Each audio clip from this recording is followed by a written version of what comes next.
Ba, ba, ba, ba, ba.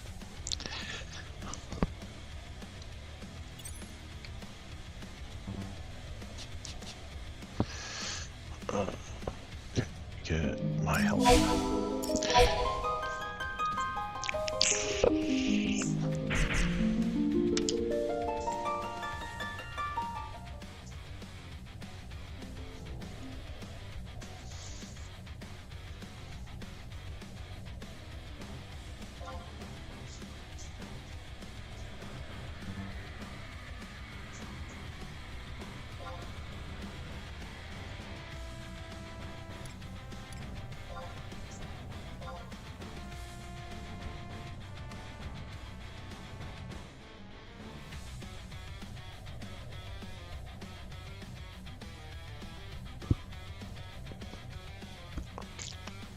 There she is.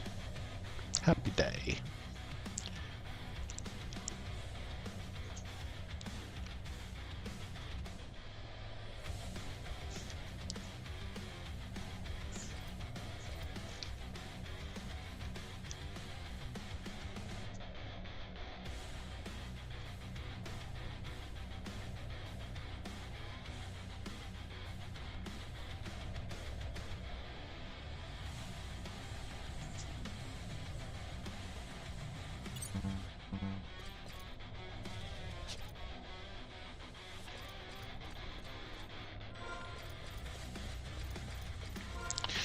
Alright. What do we got left here? Do we have... Let's try that Phobos orb. After this, we gotta re-orb up and head to Castle Valley. Razzle. Hopefully, we both have...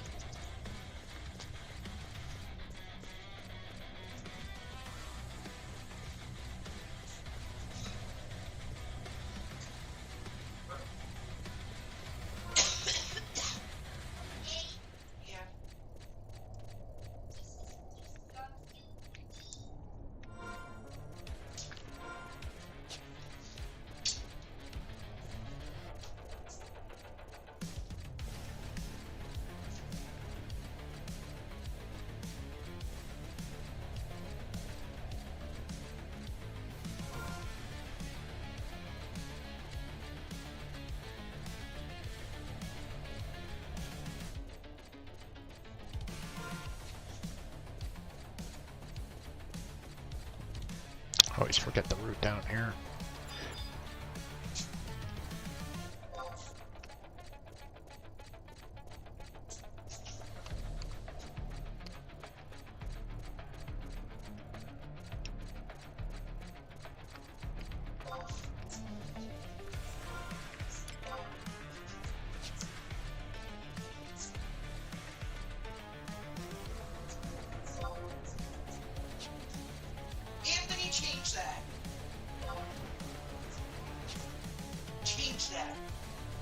Where did it curse it again? Why is she bouncing? Oh, yeah, no.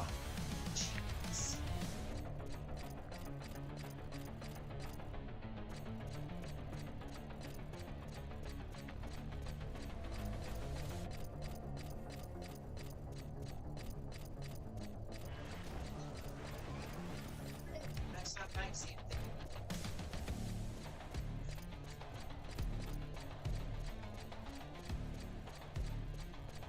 Change it, or I'm gonna throw your phone in the garbage.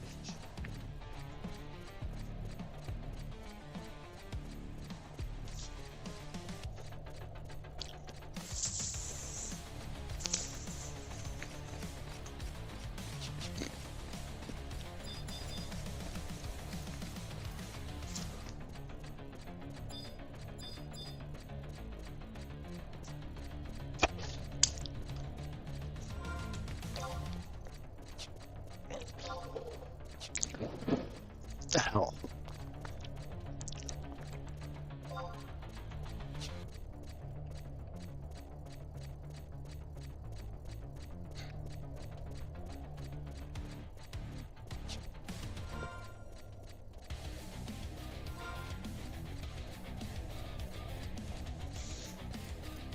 I don't think I need Marrow to be inside for the Ferris Orb.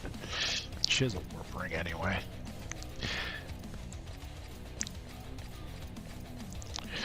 Alright, I'm talking about my ult. If anyone cares to know, I have 2 characters. I have...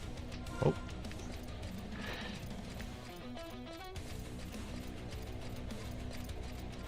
Lost somebody. Hey, baby.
Okay, we're done.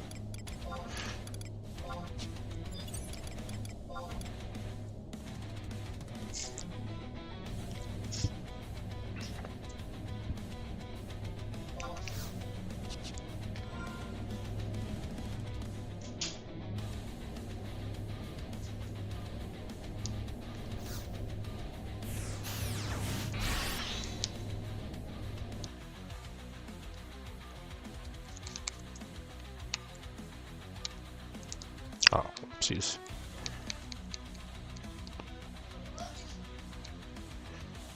Why does that keep happening?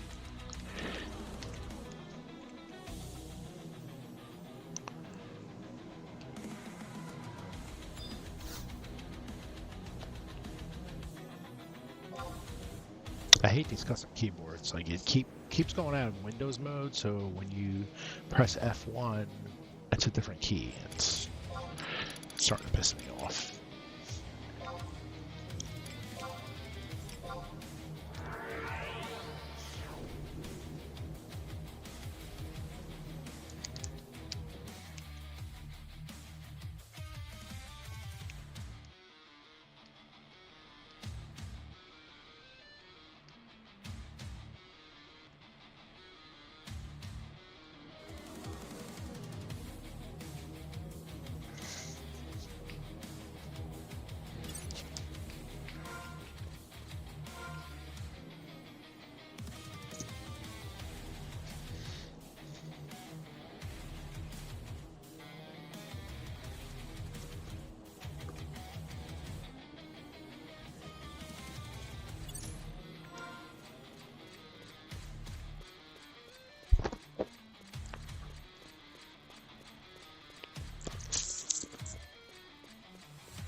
I know, she demands her stuff, but I'm not trying to respond to that. Because she's got to stop that. I'm not your servant. Bat. Bat. If I just hit you. Huh? Hey, it already told me it was like 2023 on the AI, so.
Hey. No.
You did not knock it off. No, don't you, Tony, no? You did knock it off.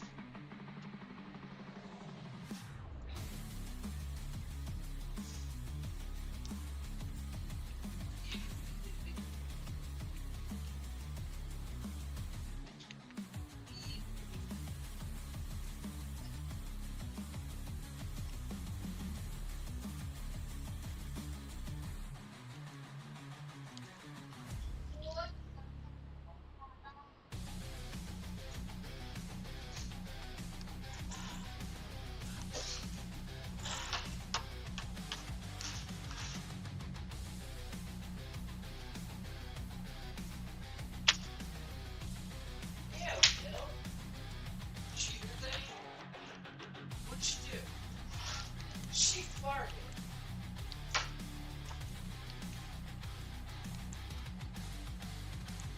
She also wanted to fuck your phone.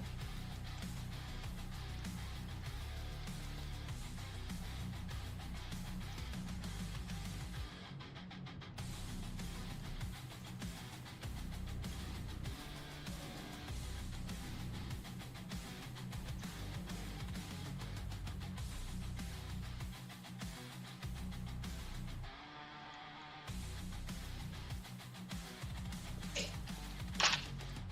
Billy.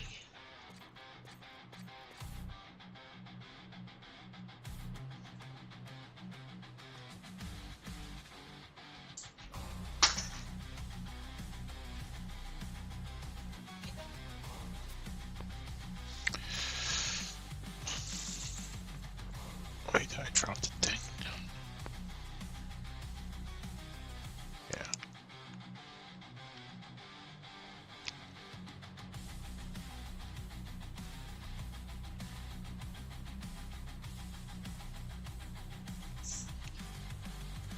I'm not even sure if she can go to the fucking place I'm going to. I mean, she can, but she might not have the shortcut.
Blues, clues, blues, clues.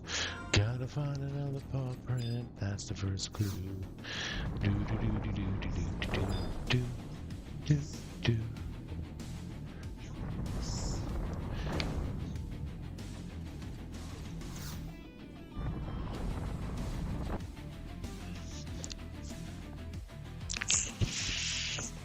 Is this where we have to be anyway? Yeah.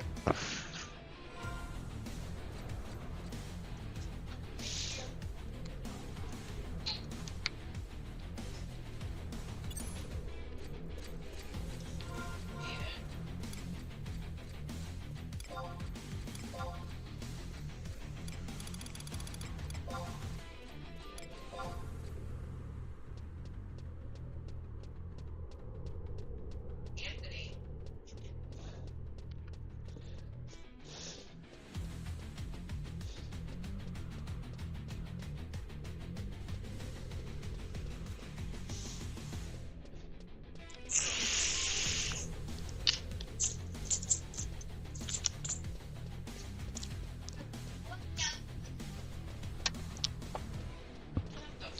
What the flying flip?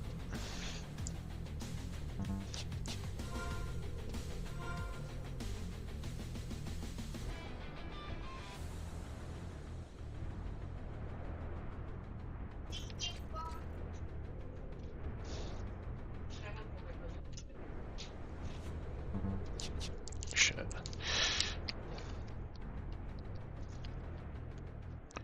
ECMD add K Maru.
Good.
Stop jumping.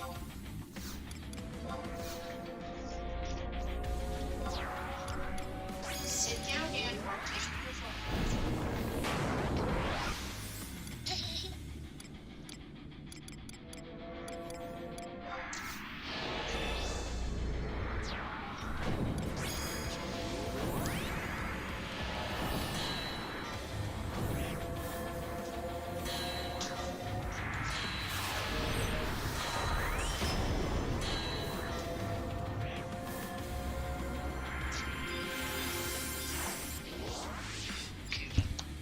Oh shit.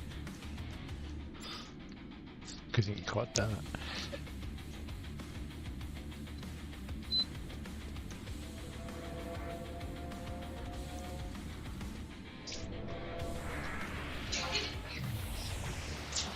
She teleported.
Okay, you see I'm busy and mommy's in the bathroom. So you're gonna have to wait 3 seconds.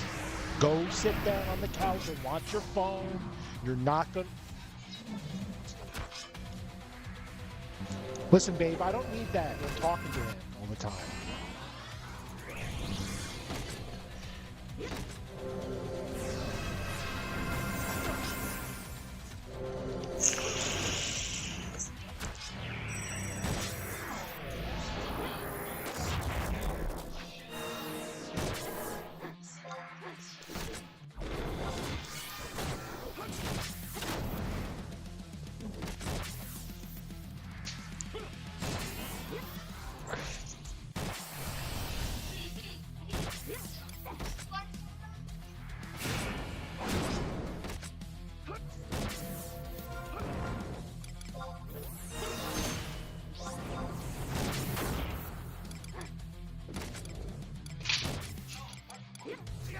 Lower the volume.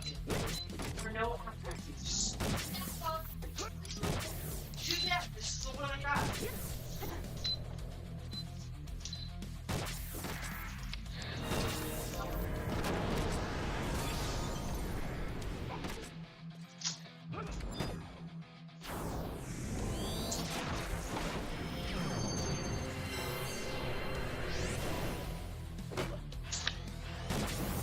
Oh, it's the sound of the fan.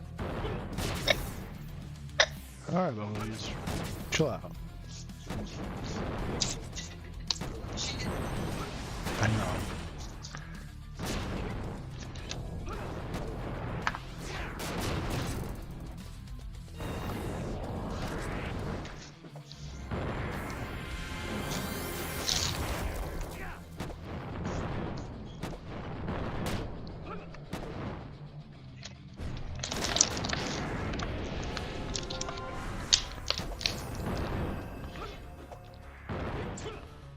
Come here.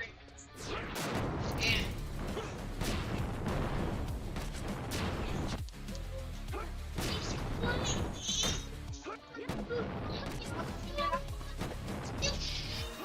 Okay, okay.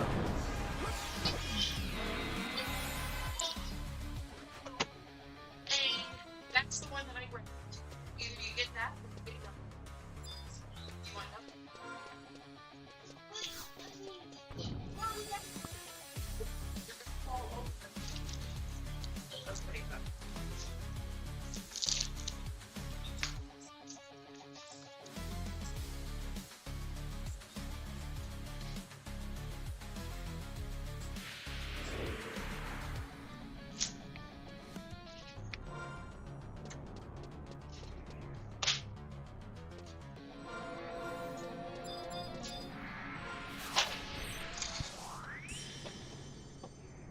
That's Lilo. Here. Let's put on the TV.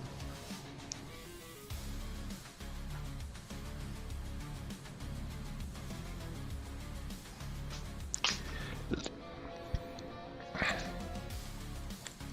no Wi-Fi connected.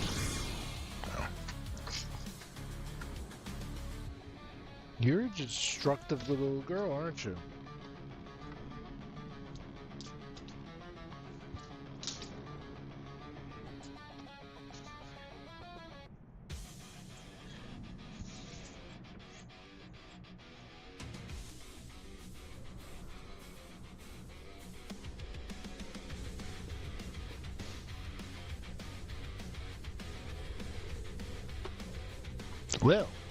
Well, no. Come on. Ooh, that's what you get. Crop dust.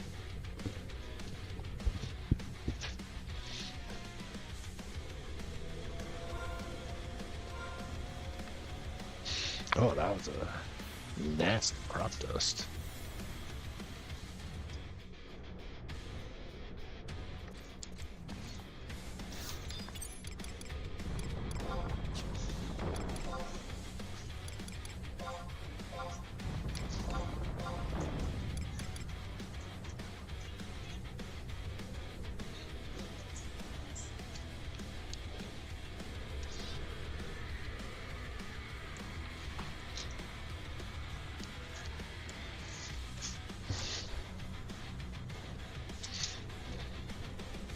This doesn't drop anything worthwhile.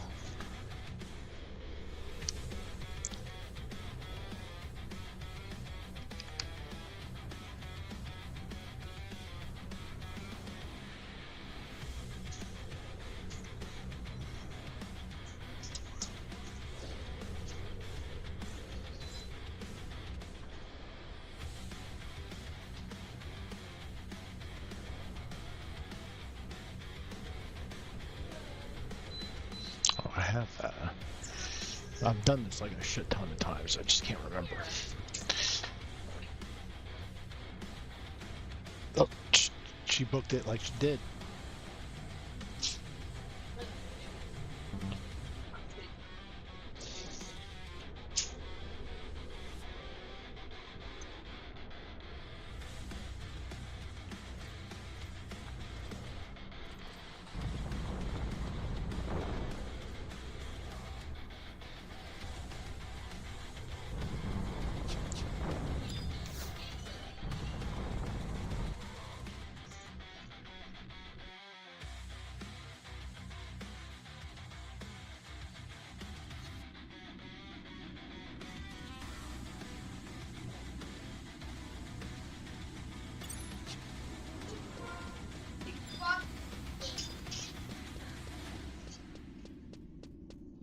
Want to go see how we go?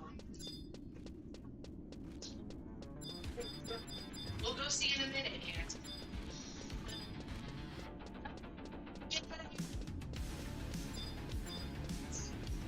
Oh.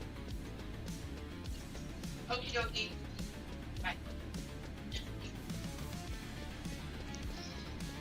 So what's going on with shit over there? You haven't got your daily update?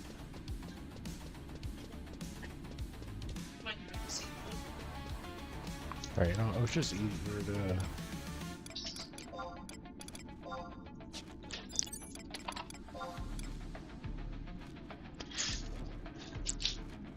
Hi, Lil. No moon for you tonight. Ah!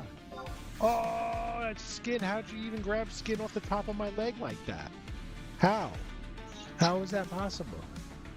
Go-be. There's nothing up here for you. Goodbye.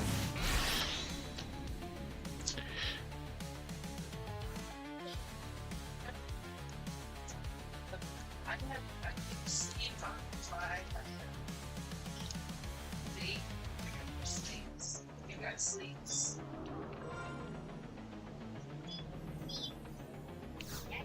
Yeah, that's why I put the jacket that sleeps. Oh, yes. But, no.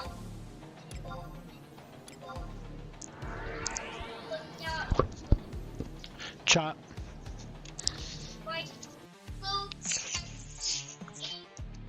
Yeah, Lily's got sleeves. Sure.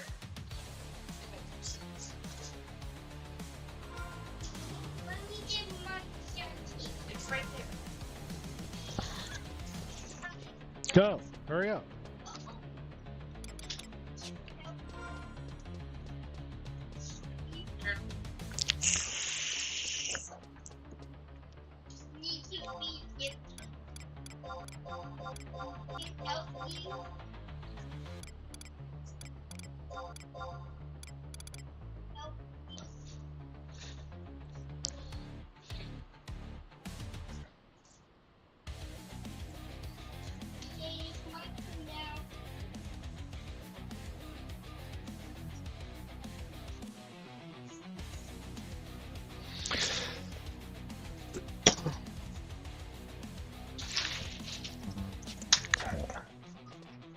Ooh.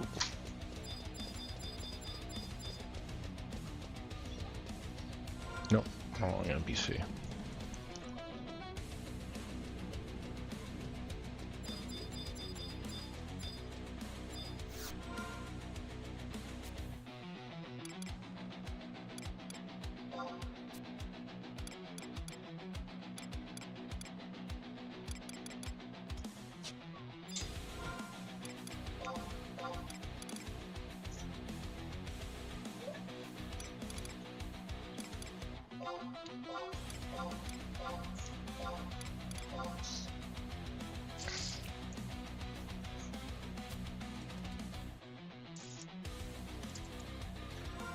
So, what were we trying to do before? We were trying to do. Hold on, switch white on real quick, just so I know what the fuck I'm doing, so I don't get confused.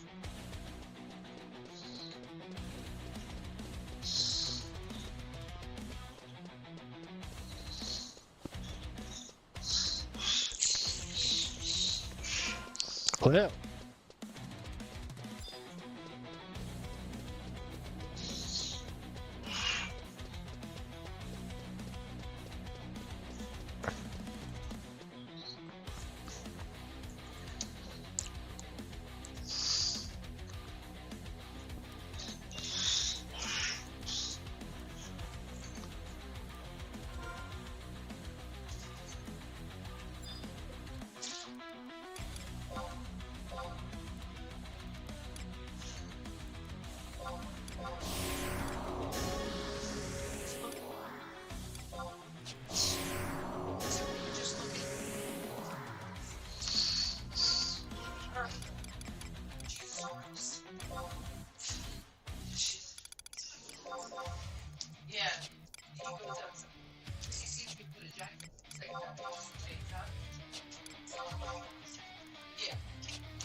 Hey.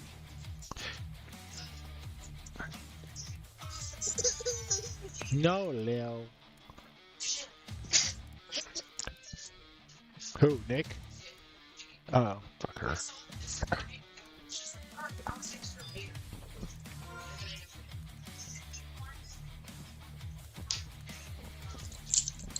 Yeah, you can play with those, Leo. Go ahead. Take the keys, go.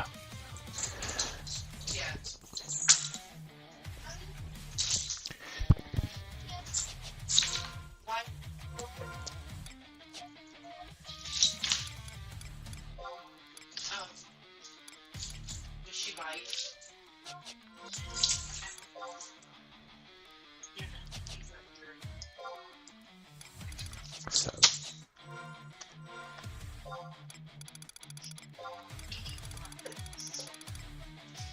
Oh, really?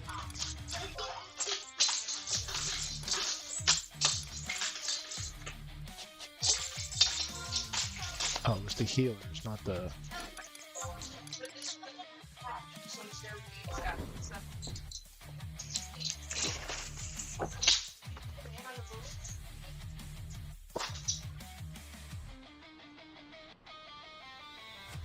Yeah.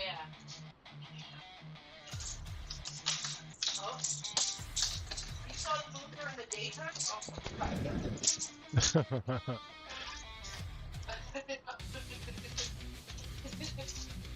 Ugh. I feel like shit. I'm not 20 years old.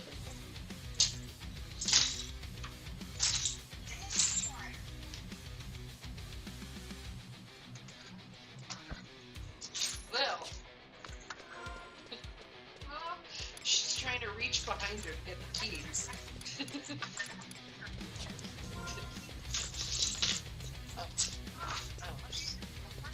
Yeah. And she's going, she's going to get the and she's reading, Anthony, I hear you. And no, you're not getting it in that cup. They were, most of them were playing with the little kids down the end of the, what? No. Yeah.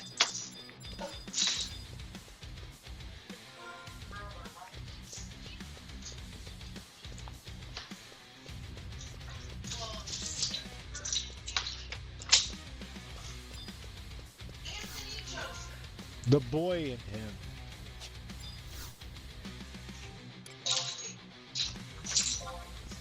Bit materials, cloth path.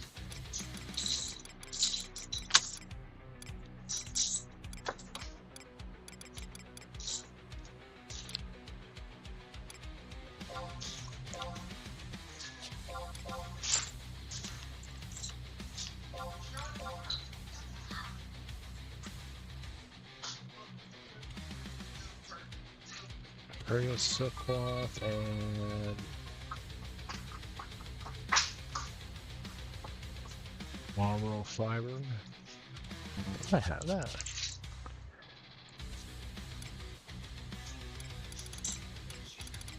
If I do, I have one. Look at that. But then the little girl had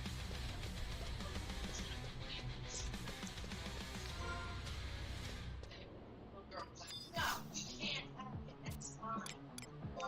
And her mom was like yelling at me. She was like, listen, I was like, yeah, I'm sure.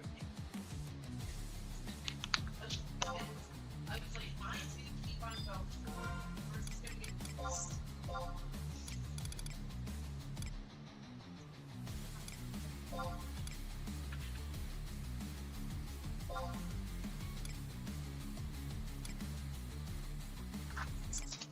So how do we live?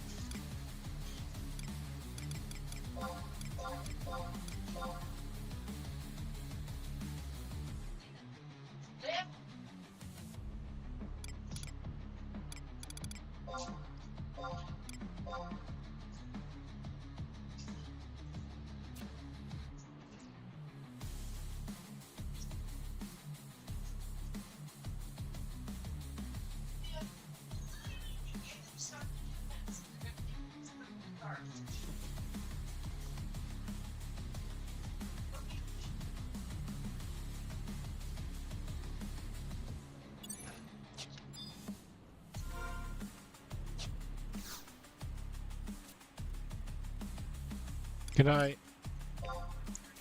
I heard you.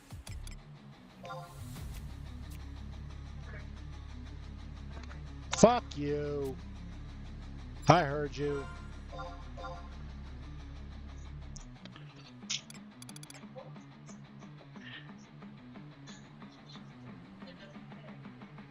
It doesn't fit.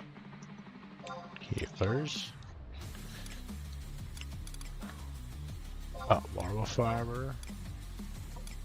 Imperial silk cloth. And the 10. It's right here at the TV. Okay. So next step would be right after that.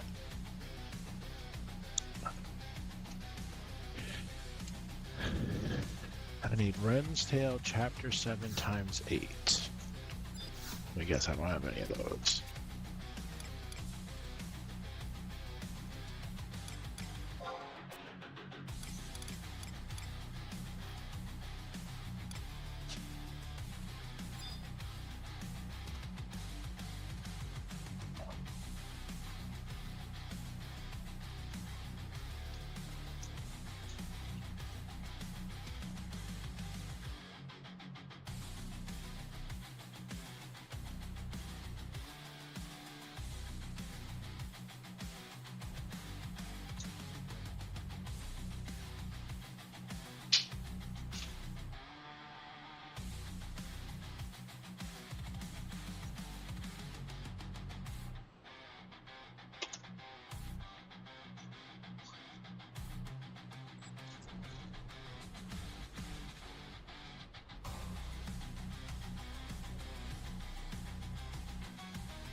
eating?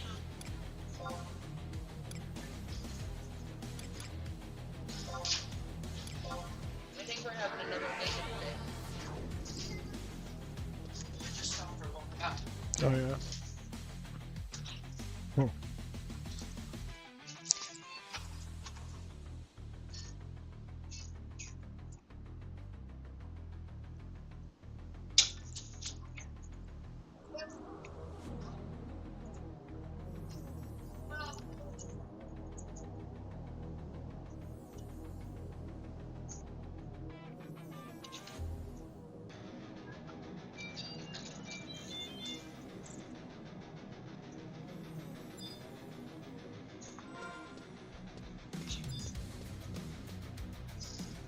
Oh.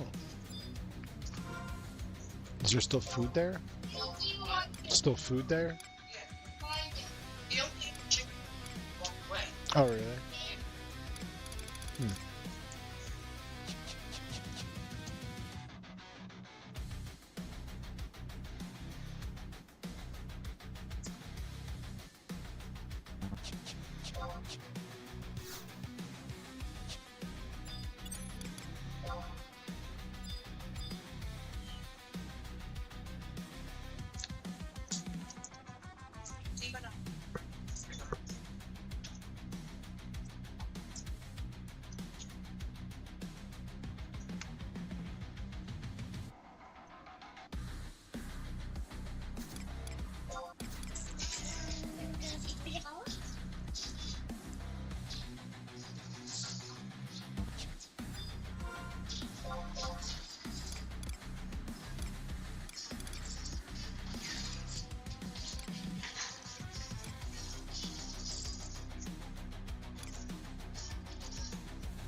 All right, Ann, don't jump on the couch.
You're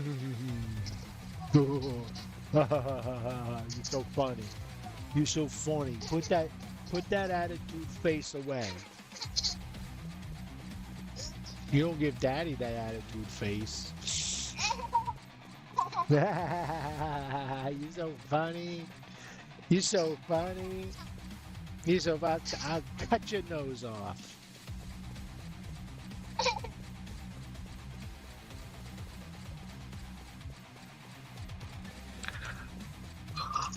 Oh, man.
$7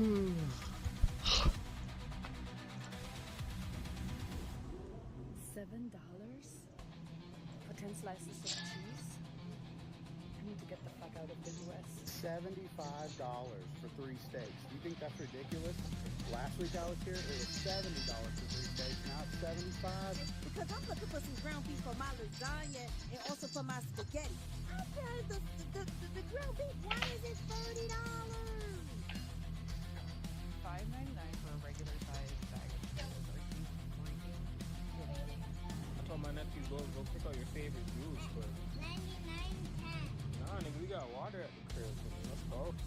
This used to be $3 to $4. This is $9.29 for a case of sodas. Look at this, $3.29 for a regular damn Hershey's bar? You guys are smoking crack. 10 pretzels in there, right? Oh boy, we finally got the story about how Yarick survived. Again, as I tell everyone, if you wait, they will tell you what happened. So what did happen to Commissar Yarick? Why did he go missing? He got... Hey tea friends, I just arrived in Shanghai. I'm jet lagged and I decided to try whatever tea that they have in the hotel. This is a high altitude tea from Yunnan, so already liking that. Also, just being back in Asia, my hotel room has a tea set in the hotel. Alright. Beautiful temperature control electric kettle. Love it. I kind of like this handy little tea set. It's got a pitcher and a teapot all in one. It comes with 2 cups. That tea doesn't look that bad. I mean, it's not the best tea I've ever had in China, but I would be very happy with that in a hotel. You always want loose leaf tea, because the core of Chinese tea is to let the tea speak for itself. This first steep, I was about to do a wash, and I realized that I hadn't put my tea pet Nugget on the tea table. Nugget will be coming all over China the next 7 weeks, so if you'd like to see his tea journey, like and follow. Even though I'm So I might have a tendency. So I might have a tendency to overcomplicate things. And the other day I made these homemade Rice Krispies, and I was left with a massive jar of them that I needed to use up. The obvious solution to that problem was to make my own Rice Krispie treats completely from scratch. The first step of that, of course, is to make my own marshmallow, which again is something I've never done before, but never once has that stopped me from trying. Homemade marshmallows is one of those things where I'm not entirely sure what the point is, but at this point making pointless things is basically my bread and butter. I might rephrase that. Obviously there are some people, like bakers and nerds, who sometimes need to make marshmallows from scratch. But for your average home cook, is this something that people are doing, or am I just ignorant? There's a few tests to see if a marshmallow is good. The first is, does it hold up to roasting? And the second is, does it hold up to a mug of hot chocolate? I definitely do. Chinook pilots, those guys. This is the thing. Everyone looks at a Chinook and they're like, it's not as cool as an Apache. It's like, it's faster. It's more agile. You think it's a school bus with 2 rotors, but that thing. He was saying too, for every man that jumped on, they would have to fuel it dip for the weight. And so the pilots were so badass, they were accounting for every dude that jumped on it just to keep it stable for every guy to get on. I mean, you see it sometimes in like the Navy where they put the belly of the helicopter in the water and a boat just drives into the back. It's insane. Dude, Chinook pilots, those guys. This is the thing. Everyone looks at a. You're so lucky. All you have to do to buy hot Cheetos is go to the store. I have to go to the city and buy a bus ticket. Round trip, I'm paying 240 pesos. That's like around 13.50. It's like an hour and 40 minutes just to get there. Let's go. Traveling for warm goods. But check this out. I have a whole row to myself. This ain't too bad. I just got off the bus. I'm about to order an Uber. But guess what? I had no idea you can order a Uber motorcycle. I think that's him. I ordered it just for funsies. I've never actually been on one of. Hola, ¿es el Uber? Is it Uber? Uh-huh. We're finally here. I just need to find the local. 3 minutes later, floor 7, I finally made it. I can't find the store, but let's check over here. ¿Sabes dónde venden comida botana americana? Hot Cheetos. This wasn't the exact store I was looking for, but at least, hopefully, there's a hot Cheeto somewhere. There's the cheese ones. Yes, sir, I think we found it. 145 pesos. I'm gonna get me one of these. Lemon flavor too. I just hit the jackpot. You're so lucky. All you have to do to buy hot Cheetos is go to the store. You're gonna grab a Dorito, you're gonna take a shred of the chicken, and then we're gonna get this pepperoncini all in one bite. Oh boy. Hey, T-Friends. So I might have a tendency to overcomplicate. You're so lucky. All you have to do to buy hot Cheetos. Shut up. No matter how many space launches you have seen, you've never seen one like this, because the Space Launch System is a vessel unto itself. This is a beast. Taller than the Statue of Liberty from the base to the tip of the torch, well over 300 feet. It weighs around 6 million pounds. But that's okay because it can produce about 8 million pounds of thrust, starting with those two big solid fuel boosters on it's the daddy side. time. They will both burn I need straight it. through at the beginning, giving it that extra boost as it gets off the ground, and then they will fall away. They could almost get the job done entirely by themselves, but they will have the help of that big orange core in the middle. It's orange because that is insulation to keep what's inside very, very cold. Liquid hydrogen and liquid oxygen, both of which will be flowing down to these 4 RS-25 engines down below, all together. Look at the rocket. Sending this well up into space with a tremendous It's going to go into so outer space. Outer space is the case. We're gonna do the moon. Ow! Water and oxygen. Gonna go to the moon. And below that, another big in booster, the outer which will space. send that part into a giant Space is the elliptical case. orbit around the Earth Outer before space. sending it on its Outer way. space. One more thing. You see that upside down We're ice cream cone up there? go That to is outer a space. escape module Outer in a sense, a way for the space. crew to get Outer out. space. Even when this rocket is going thousands of miles an hour, it can bring them safely back down to Outer Earth. Of course, space. everybody hopes that this doesn't get used, that everything falls off as it should properly, and the Orion crew is on its way on this historic return to the moon. Is your team tracking anything right now that could stand in the way of liftoff tomorrow? Well, I'll tell you, it's an extremely complicated rocket that we have out on the field, so we are monitoring it constantly. But if you ask me at this moment, the rocket is healthy, the spacecraft on top of it is healthy, the crew is here and ready to go, and the weather's looking good. That is exciting to hear. Artemis 2 is obviously a precursor to Artemis 3, which involves launching a crewed NASA space capsule to Earth's orbit and then docking with a prototype lunar lander vehicle. What do you need to see from Artemis 2 to move forward with Artemis 3 in 2027? Yeah, so look, that's a really good question. So we are getting back to some of the basics here at NASA and leveraging the playbook that we used on July 20th, 1969, where we put Neil Armstrong and Buzz Aldrin on the surface of the moon, meaning we build up to these extraordinary world-changing outcomes in a very logical, iterative way. So right out on the pad, you have Artemis 2, as you said. We're going to send that vehicle potentially farther into space than humans have ever gone before, potentially faster than humans ever went before. And over those 10 days, we are going to use use that to test out the Orion spacecraft, get very comfortable with its operations, including manually piloting the vehicle, which will set up for Artemis 3, which will launch in 2027. And as you mentioned, Orion and our landers will dock in Earth orbit. That's going to be very Apollo 9-esque. We're going to get very comfortable with the integrated operations of the lander and the Orion spacecraft, which sets up for 2028, where those landers will eventually take astronauts down to the surface of the moon. Go over there. On the question of timelines, China is aiming to land astronauts on the moon by 2030. No. Is the United States going to get there first? What does it mean if we don't? Nutties, you crazy. I know you're trying to climb well, up I here, certainly but you're think that stepping on my NASA, even though we are all about the peaceful exploration in space for science and discovery, has a national security mission. You go back to, again, July 20th, 1969, American astronauts landed on the moon, brought them safely home to Earth. We did what many thought was impossible. It sends a message to the world of what else is America potentially capable of. Now, you come up short on the grand return to the moon, and it says something might not be working right, and that might embolden others to challenge us across all of the different emerging technological domains. So this is a responsibility we take seriously. This is why industry is responding well to changes, which is we're not going to go right from Artemis 2 around the moon to landing on Artemis 3. We're going to get back to basics. We're going to add missions. We're going to increase production rate, pull timelines to the left, and start doing it like we did in the 1960s again. So I'd say the workforce has responded extremely well. Industry has responded well. International partners have responded well. So we now have an achievable path to getting back to the moon before the end of President Trump's term, which should give us some margin before when we think our great rival will get there. But again, we are measuring success and failure in months here, not years. Get out of here. You've obviously taken on a risky mission yourself. You were commander of Polaris Dawn. What is it like in the final moments for these 4 astronauts as they're about to leave Earth and their family and everything behind to go where few have ever been? Get out of here.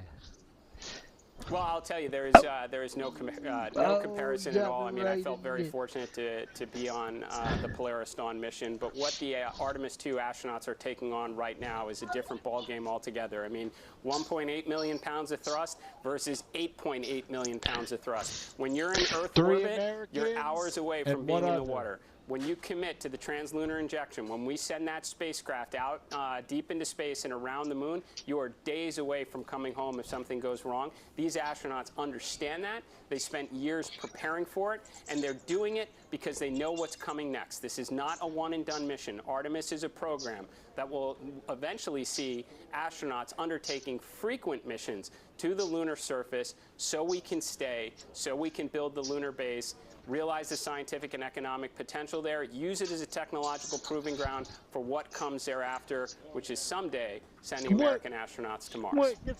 Administrator, you also recently announced an ambitious set of goals for NASA, including a new Mars mission powered by nuclear propulsion. There are a lot of questions, though, about the price tag on that and how you're going to fund it, how much you're going to rely on private enterprise. I wonder what your message is to folks who see these plans and who think there are a lot of issues here on Earth in our country that require funding and attention. Why are we devoting so much to this mission when there are problems here on Earth that money can help address? What would you say to them? You know, it's a common question. It's come up quite frequently throughout my entire space career is why are we doing all this stuff? Why do we have moon rockets? Why are we building a moon base? Why are we building a nuclear-powered spacecraft? We should just hit pause on all progress across the world and concentrate all of our resources on the problems and the hardships of the day. It doesn't work that way. I mean, throughout human history, we try and address the challenges of the moment to make life better for the people while investing in a better and brighter future for our children of tomorrow. NASA gets 0.25% of the discretionary budget. That's a small price to pay for all that we may learn in science and discovery and to inspire our children to want to grow up and take us even farther into space right now.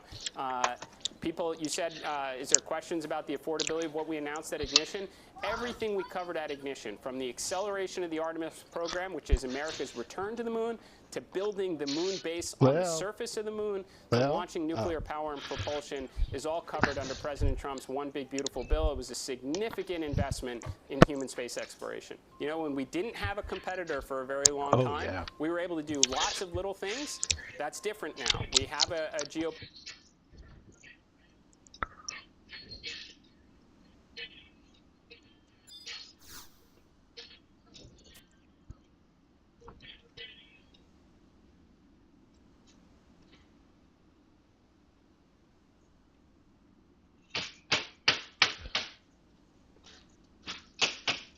Well.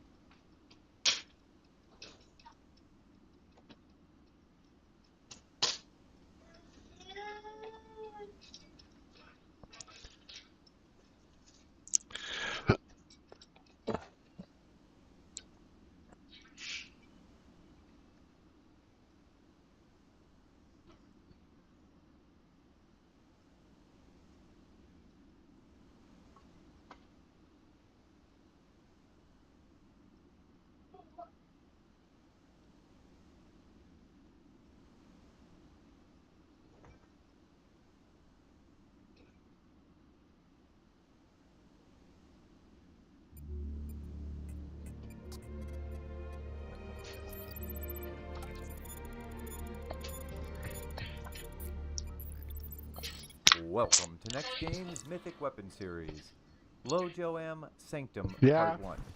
Now in our last episode, we went over Nizal Isle and how to obtain our weapon and get to floor 100, as well as find I was working on this. Now today, we start our trek through the assaults. There are 50 of them in total, separated into 5 different zones. Now we will need to defeat all of these at least 2 times, once to get your captain rank, and a second time for the weapon itself, in order to actually achieve your mythic weapon. Now currently, you're seeing me take on the first of these assaults in Lo-Joam Sanctum, in Lo-Joam Cleansing. Now, in this assault, we need to run around the map and kill a total of 15 worms. Now at current levels, these worms are of no threat to you, and will normally only take a few rounds of attacks or a single spell to take out, as you just saw me doing there. Now you will want to follow the path that you see me following right now, where we start at the green dot on the map, and we work our way to the black dot, where we drop down to the below area, and then continue the path following the black arrows. Now once the path of these black arrows leads us back to this main big room, exit this room through the southeast corner and follow the blue arrows to encounter even more worms on your way to the red dot. Keep in mind that I ended up failing to follow the blue arrows to the east before taking them to the southwest, and that caused me to have to go back and kill 2 worms and then run all the way around again. So make sure you go ahead and go to the east towards that red dot and kill those 2 worms there before you head down. Yeah, because it's to the sugar. I think there's a lot of sugar. You should in it. end up killing your final worm right before the red It's dot, smoother. which should make the rune of release appear, which should allow you Is that to what you're exit saying? and win the map. Now, movement speed gear is going to speed up your run greatly here, as it's going to on most of the assaults. So make sure you bring with you a method of movement boost for the job that you're on. Now normally, this run should take you about 7 to 9 minutes to take out with that movement gear on you. But you have a total of 30 minutes to beat it, so know that you're in no real rush here. Now here we are at the second of Lo-Joam's Orichalcum Survey. Now this can be the most time-consuming of the first set of assaults, due to it being entirely random. You start this run by talking with Mulwahaha. Now he will give you a pickaxe, and you now want to run around the map, and I suggest following the arrows seen on the map in alternating circles to look for mining points, and then you want to mine at them. Now when you do that, one of 5 things is going to happen. First, you could mine up nothing at all, in which case, just go ahead and mine again as long as that point is still present. Now the second thing that can happen is you can get an item such as a pebble or zinc ore. Now ignore this if it happens and just keep mining if that point is present. The third thing that could possibly happen is that a worm's going to spawn. Now if this happens, you want to quickly kill this worm as we did in our last run, and then get back to mining again if that point is still there. Now another possible outcome is your pickaxe can break. Now, if this happens, you want to run as fast as you can back to the starting NPC to get another pickaxe, and then go right back to your mining, hopefully along the same path that you are currently going on. Now, the final possible outcome is you can mine the orichalcum ore, and that is the whole goal of this run. Once you've mined this ore up, you want to run back to the original NPC that you got your axe from, and then give it to him, and the rune of release will appear. Now keep in mind that the Kikis on the map will become aggressive once you find the ore, so you'll need to either outrun them or kill them on your way to the NPC. The randomness of this assault is what leads to the frustration level, as you can sometimes get lucky and get that orichalcum ore on your first few minings, and then other times it's going to take several runs before you'll end up finding one.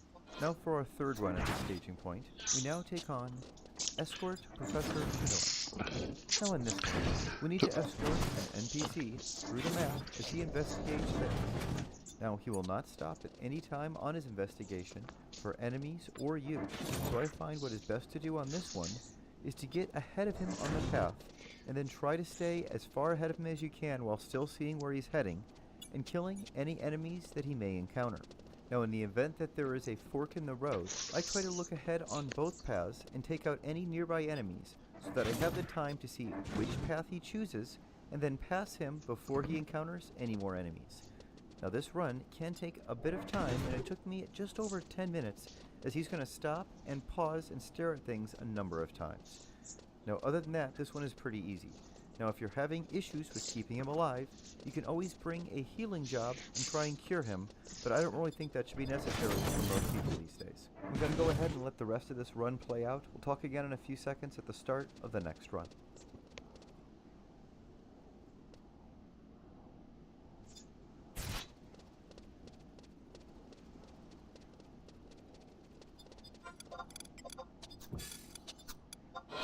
And now for our fourth run, Shinoa Grass Conservation. Now in this one, you will start in the middle of the map with 20 conies. Now they will not be aggressive, but they will link and will break into two separate groups of 10, one heading north and the other south, eating all the vegetation along that path. Now if they eat all the vegetation on the map, you're going to lose this round, and the more that's going to be left at the end is going to boost the points you receive if you do win.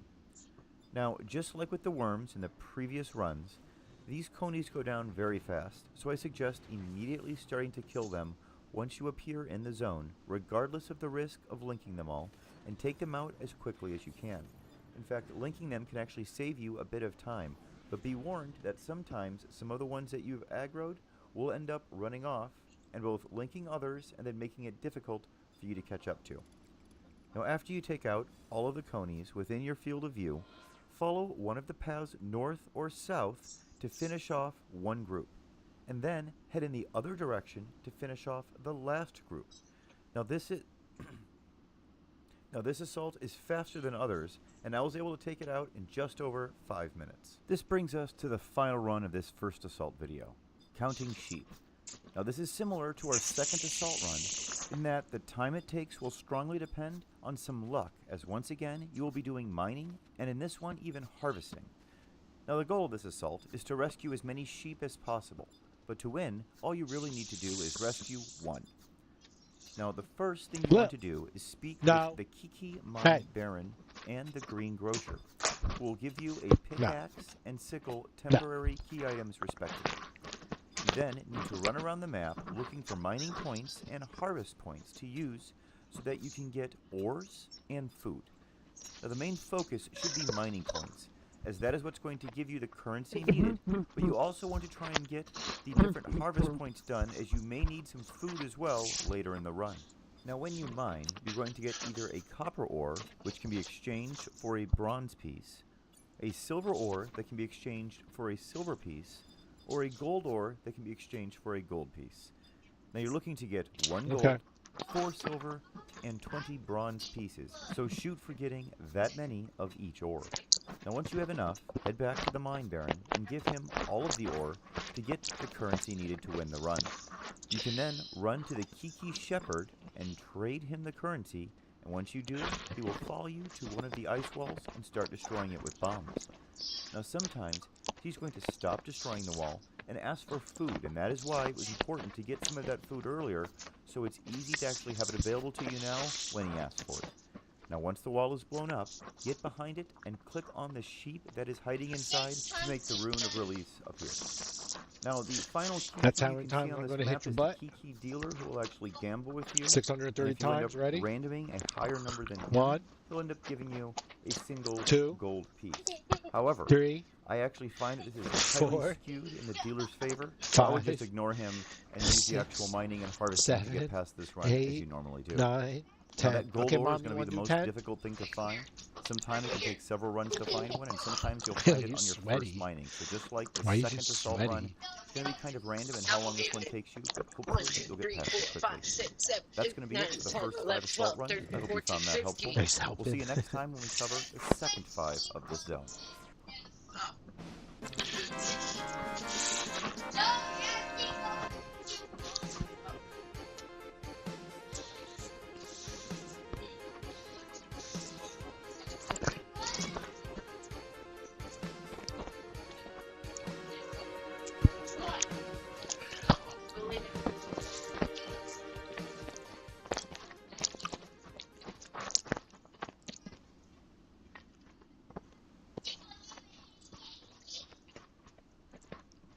As you guys know, yesterday I was endlessly slandered by Jake Tapper, my #1 op at CNN. And in the process of getting endlessly smeared and slandered by Jake Tapper, who called me an anti-Semite, Hassan Piker's past and present is checkered with controversial, if not outrageous, if not bigoted state comments. I still turned around and was able to fire off a CNN segment only a couple hours later with my friend Alex Michelson, who had asked me to come on CNN a while back to talk about my Cuba trip. Now, what's really funny about that is this creates a very unique dynamic, right? Because on the one hand, Jake Tapper wants to say I'm a toxic person. He wants to get people to, not platform me, not broadcast my views in particular, because like obviously his goal there is to say I shouldn't be someone people associate with because I'm a bad guy, I'm an anti-Semite, right? Now obviously that's a cynical smear and most people don't believe it, but it is also a testament to how little people believe it even internally at CNN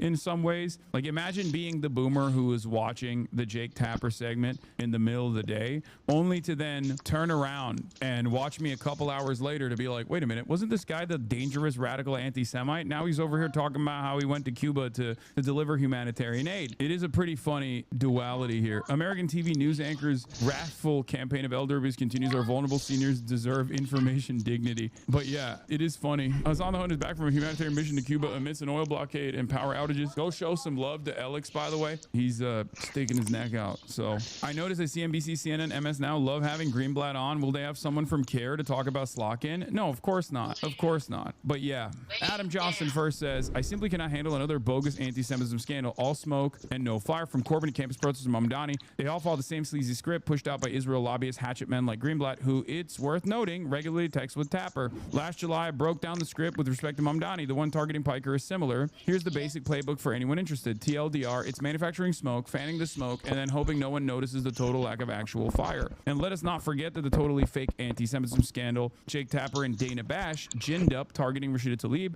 in September 2024 that was premised on a complete lie that Bash and Tapper vaguely walked back without apology or any accountability. Note, too, that in the first 2 years of genocide from October 2023 until the October 2025 ceasefire, Tapper did not feature a single Palestinian guest on his Sunday morning show, CNN State of the Union. He also ignored Gaza entirely during the height of the famine from March to July 2025. Okay, but what has Hassan said about 9/11? Nothing worse than what Bill Maher has said about 9/11. Next question. We have been the cowards, lobbing cruise missiles from 2,000 miles away. That's cowardly. That is Staying in the airplane when it hits the building. Say what you want about it, not coward. The Jake Tapper stuff is funny, but what's even funnier, once again, is Gremlo says, imagine being a CNN watcher and seeing Jake Tapper go on an 8-minute pearl-clutching segment with 2 insane Zionists crying about Hassan the Hun, and then an hour later, you see this piece on the same guy doing an aid mission. Really undercuts the whole he's a terrorist line of argument. Exactly. It's like so insincere. It's such an obvious lie, and people are not willing to commit to it, right? people are not willing to commit to it, which I'll start off with the segment here. Mehdi Hassan says, props to CNN's Alex Michelson for having us on the hunt on and letting him speak in his own voice, his own words, rather than ventriloquized or quoted out of context by pro-Israel politicians and pundits. Let's take a look. It is for the first time. Thanks for being here. Thank you for having me. Paint us a picture of what it's like on the ground. What'd you see? When I first landed in Cuba, I was taken aback by how beautiful everything was. You know, you got the 1950s cars, and it's a tropical island destination. But very quickly thereafter, as soon as we got into Havana, the main city area where people congregate, I couldn't believe the sights that I was seeing. It was very sad. You had homes that looked like they were bombed out. Our tour guide at the time said that this was somewhat of a product of hurricane season and how difficult it is to like repair these buildings. And I already had known about the rolling blackouts, and I experienced them later in the day. And it was definitely unlike anything I've ever experienced before. Everything's pitch black. There aren't any traffic lights on. Like it's crazy, right? But I was taken aback. I was very sad by all the poverty that I saw, and then I was very angry. It was actually Ben Rhodes who told me that I would get very sad when I first went to... Former Obama foreign policy advisor. Former Obama foreign policy advisor Ben Rhodes, who was, you know, formative in the previous normalization agreement with Cuba that Barack Obama had orchestrated, and he was right. It was very sad to see. But then it was very angering. It was very anger-inducing because I felt like, you know, there was a lot of potential on this island that we were just robbing the people of, and it's totally cruel and totally unnecessary. And it was part of the reason why I went to Cuba, because I've heard a lot about you know, Cuban organizing, the Cuban government. I'd read a lot about it. Sure. I knew about the island's history of developing sovereignty, but I'd also heard about this blockade, right? And I wanted to figure out exactly how this blockade was harming people directly, and in many ways that are indirect, because the blockade itself is designed to be invisible. It's a system of sanctions. It's this like bureaucratic nightmare that basically renders it impossible for the island to do regular commerce, just like any other country. Banks can't take out loans from any other banks. And you, as an American citizen, as a matter of fact, have a lot of restrictions on what you can and can't do, both on the island, or if you wanted to even send money, if you have relatives on the island. It's a very difficult process to like directly send cash payments to your relatives as well. It's totally unnecessary. These rules are so arbitrary, and yet they're so damaging to everyone, to everyday Cuban existence. What were you most surprised by actually seeing it up close and personal? Come on, Lil. I was surprised by the resilience. I was surprised by the fact that people, in spite of all of these, struggles, were still surviving. Right? They had a relatively chill attitude about everything, which was somewhat shocking to me because I feel like I'm a much more high-intensity person. Take your jacket but I was also off. really impressed with the accomplishments that they've made in places like biomedical in the biomedical field. What do you think is at this point the biggest need? Because we hear like the New York Times reporting about the fact that the power goes off in the hospitals and like babies are having to, you know, be hand pumped to keep them alive in certain situations. I mean, what do you think is the greatest need on the ground? 100%. It's actually totally legal for Cuba to trade with other countries. It's just that America makes it impossible. So what is a necessity is for the grid to come back alive, and for that to happen, they need to get oil. I believe there's a Russian tanker that just docked in Havana.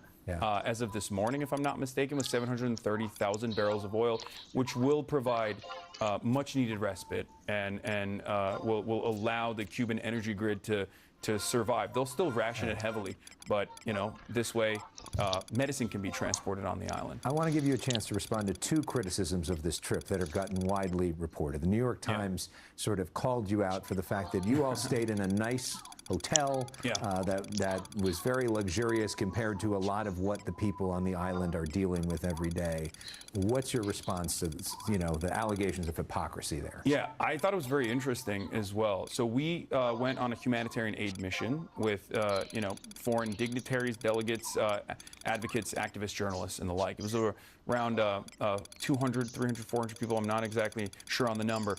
But the American government has placed, and this was fascinating to me, we had to get an OFAC clearance from the Treasury Department just to go, right? And the American government has actually created these incredible restrictions that only allow American citizens to stay in four hotels on the island. There are thousands of hotels on the island, but we can only stay in 4. And if I don't stay in a hotel, and these are 5-star hotels, according to the American government, if I don't stay in one of those hotels, I could go to prison for 10 years and have to pay a $250,000 fine. Wow. I'm an American citizen. Yeah. It's so totally ridiculous. I've never seen anything like it. And real quickly, you know, there are a lot of people that are watching this, especially places like South Florida, that feel like the regime is repressive, that it's been a terrible regime, that it's killed people, and that what you're doing is propping them up. What do you say to that?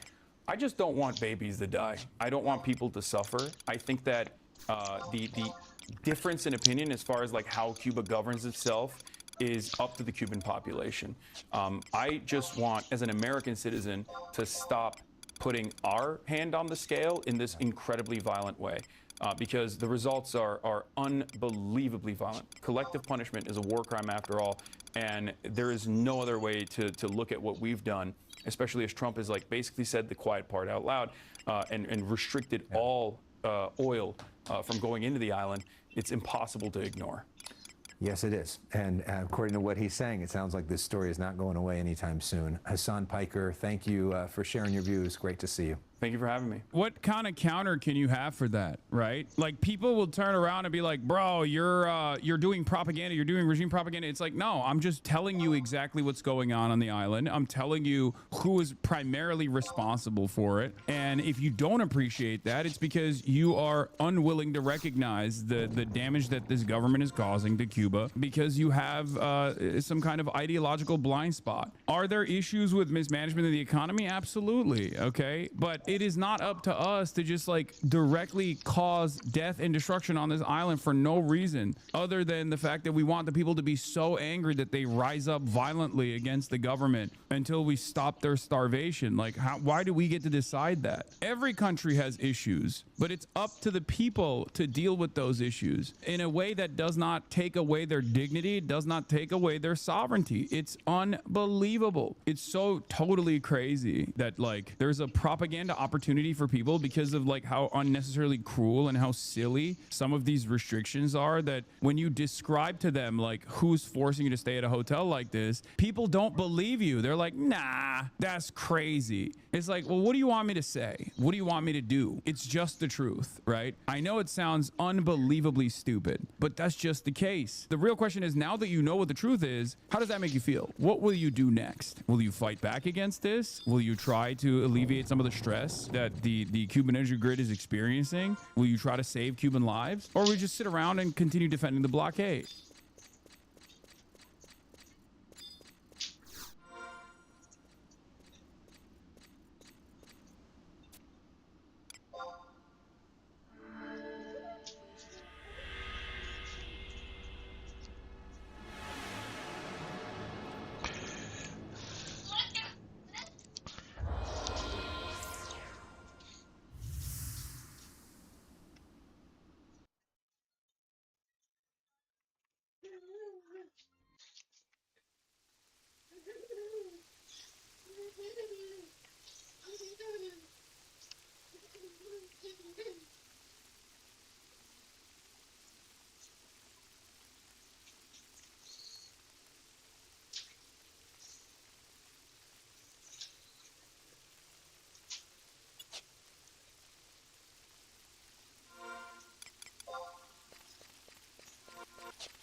Jeez, mama.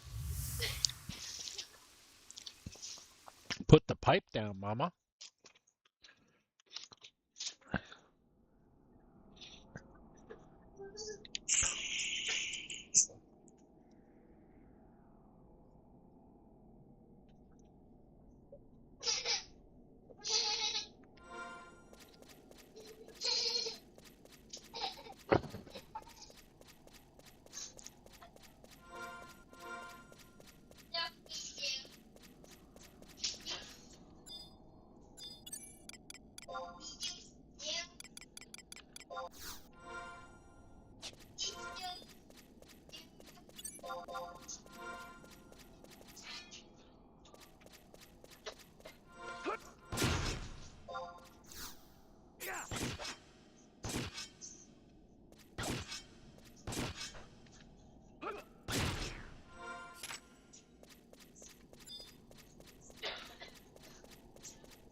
She's right there, dude. You don't have to go with your mom.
All right, Lil.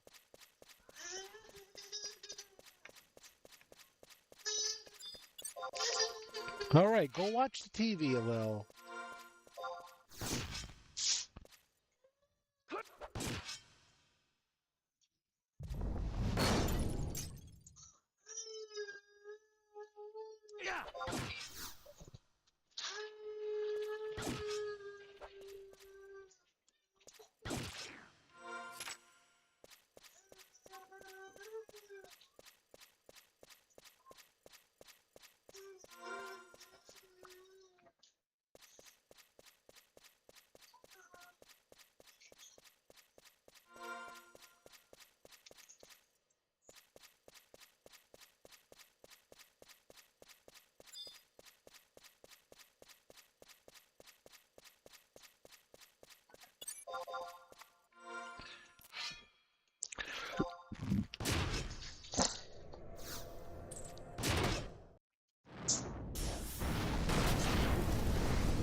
Hey.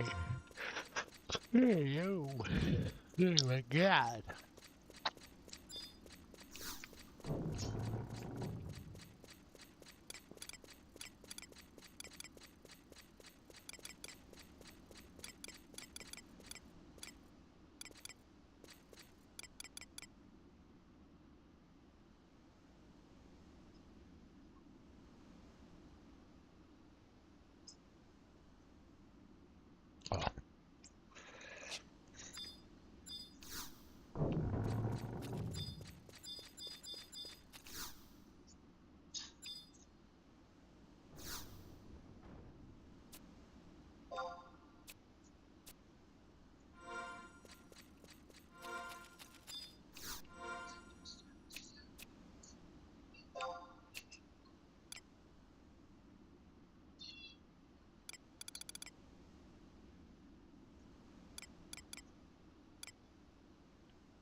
Oh my God. That's oh my God. Okay. What's up with these like so many of these Republicans, man? They're all swingers like Nancy Mace. They're doing wild stuff. Have you seen this, by the way? Kirsty Noem's husband's fat. Ooh. Oh, you haven't seen Kirsty Noem's husband's no, fat? I saw an article about it, but it was paywalled. It was paywalled on the Daily Mail. Fucked up is that? That's crazy. Because the were rated R, I think that's why. Even Fox News apparently wrote about, it covered it. Let's take a look. Former Homeland Security Secretary Kristi Noem is asking for privacy and prayers tonight. She's said to be devastated by what a are report prayers going to do in this situation? Wait, guys, get it off your chest. Everybody, All right, please, guys, please pray for my husband's ginormous. It's so funny to be like. Do you remember when Jim McGreevey came out at the press conference? No. So Jim McGreevey, the governor of New Jersey, this is another story that got like it was in the. It turned out he was gay. By the way, Jim McGreevey. By Muhammad Atta. Yeah.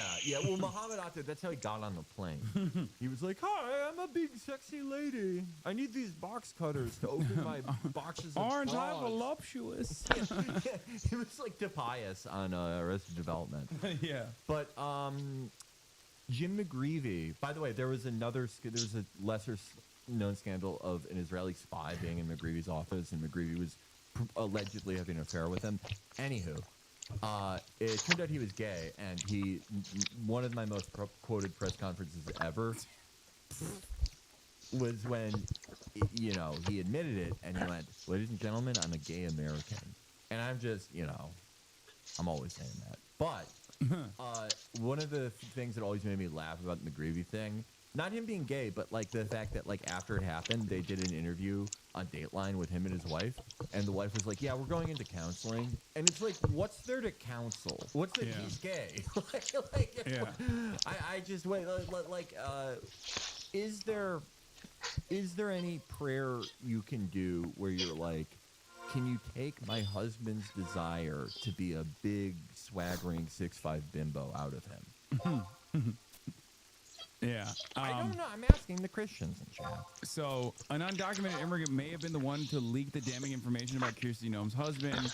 And obviously, the story has a lot of legs and maybe a lot of titties as well. Yowza. Because obviously, Kirsty Noem had, a taxpayer-funded, relationship with Corey Lewandowski. Oh, did she They really? were just friends. Okay, well, you're just jealous that he pipes. Kinda. He's had sex with everyone in the administration. Hey, dude, he smashed the most beautiful woman in the world. Yeah, that's why Felix is saying that. Yeah. No, that's really where all my Polish jokes come from. I'm just like kind of jealous of him. But did you know that the Chaperone song "Casual" it's about Corey Lewandowski and Christy Nome? No. Yeah, it is. Yeah, just ask her. But in any case, here are some of the Daily Mail exclusive photos. He appears to have stuffed 2 balloons inside a shirt to resemble breasts, positioning the knots to mimic nipples. The photos obtained by the Daily Mail suggest Byron is so infatuated with the bimbo aesthetic, he's tried to replicate it himself. Byron got in contact with the model using the pseudonym Jason Jackson, complimenting her amazing curves and vowing to worship her like a goddess, according to messages seen by the Daily Mail. In text and audio calls, the pair shared everything. The pair shared everything from mundane daily chit-chat to spicy banter about her augmented chest. How are your boobs, he asked her. Would you ever go bigger? The model sent him an array of topless selfies and lingerie shots. Jason apparently felt relaxed enough to reciprocate with photos of himself wearing skimpy outfits and lopsided DIY breasts. You turned me into a girl, he said. Should I put on leggings? A PayPal account belonging to Jason Jackson sent the woman regular deposits, typically between $500 and $1,000. She says he openly admitted to having a wife and family. He'd say, I love my wife. I want to get better. Then he'd disappear, come back, and start again, the woman added. Over time, the models began to figure out the real identity of the shadowy benefactor. A second woman told the Daily Mail she pocket dialed Jason and was astonished to hear a voicemail greeting saying, Gnome Insurance, leave a message. A quick Google search pulled up photos of Kirsty and Byron Gnome. I was completely shocked, I said. Why are you doing this? I didn't think hot guys did this, the woman said. Also, hot guys. I guess he looked real bodacious, real... Well, do they have a picture of him not doing that? He looks like fine. I mean, right here. Well, I just like, I've given up on like figuring out what women think is attractive. Yeah. Wait, there's other pics of this? Oh my God. Oh my God. Okay, well, he got the nipple placement. He's getting better at it. This is pretty cool. And it's a beautiful, natural, juicy. I think this is cool. Like, I wouldn't do this, but I also think I like seeing people get better at stuff. And in the first picture, like, the nipples are like, it looks like when a Looney Tune gets hit in the head with the mallet. Like the eye, like they're, Yeah. And then in the next picture, they're like basically level. Yeah, no, he figured it out. Yeah. Good. Then you go back to the first one. Yeah, no, he did. He did move him around quite a bit. And I also like how he's like. I mean, these do look like he's like. And I think they're natural. I think Mike O'Hearn is natural, and I think this gentleman's natural. Yeah. I think it's cool too that like to help people with their self-esteem. He was like, "Hey, I don't always look like a sexy bimbo. Here's like me getting ready." I think this is like a good story. I think it's a feel-good story. It is. You know how they are like, okay, there's a split in the Republican Party between like establishment conservatives and Zoomers who are like based. Yeah. Well, this guy's like 62, but he's into bimbofication hypnotism, which is like a young man's thing. Yeah. Aren't a lot of this man is boomers this man is off and doing fetish content the right way. The way that his generation, I guess his generation used to do this. I mean, there's always been cross-dressers, right? There's been cross-dressers, but it's like the normal Republican way of doing this is like you cross-dress in private and you like, you tell a young staffer like, hey, do you need me to drive you 45 miles? And then pretend I drop something in your lap and get sued by you. These very like furtive cruising attempts that always just end in humiliation. Whereas this guy, this is like what a 23-year-old does. Yeah. They're on the computer and they're like, oh, hypnotize me until I'm a big sexy lady. Mark Caputo. Yeah, I got a weird lead. A source texted me February 13th. They said an immigrant sex worker, possibly in the country illegally, wanted to go public about Gnome's husband using her services online. It was vengeance for the DHS's immigration enforcement. I couldn't land the interview. Sharing because folks sometimes wonder how reporting works. Here, I would have needed to talk to the accuser and verify the info all the way the Daily Mail did. When we use anonymous sources, they're credible. Sometimes it means someone else gets the story.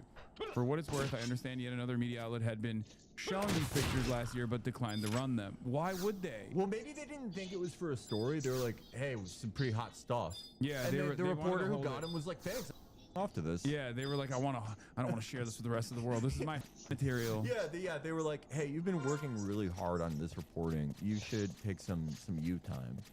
Also, what's up with these, like, so many of these Republicans, man? They're all swingers like Nancy Mace.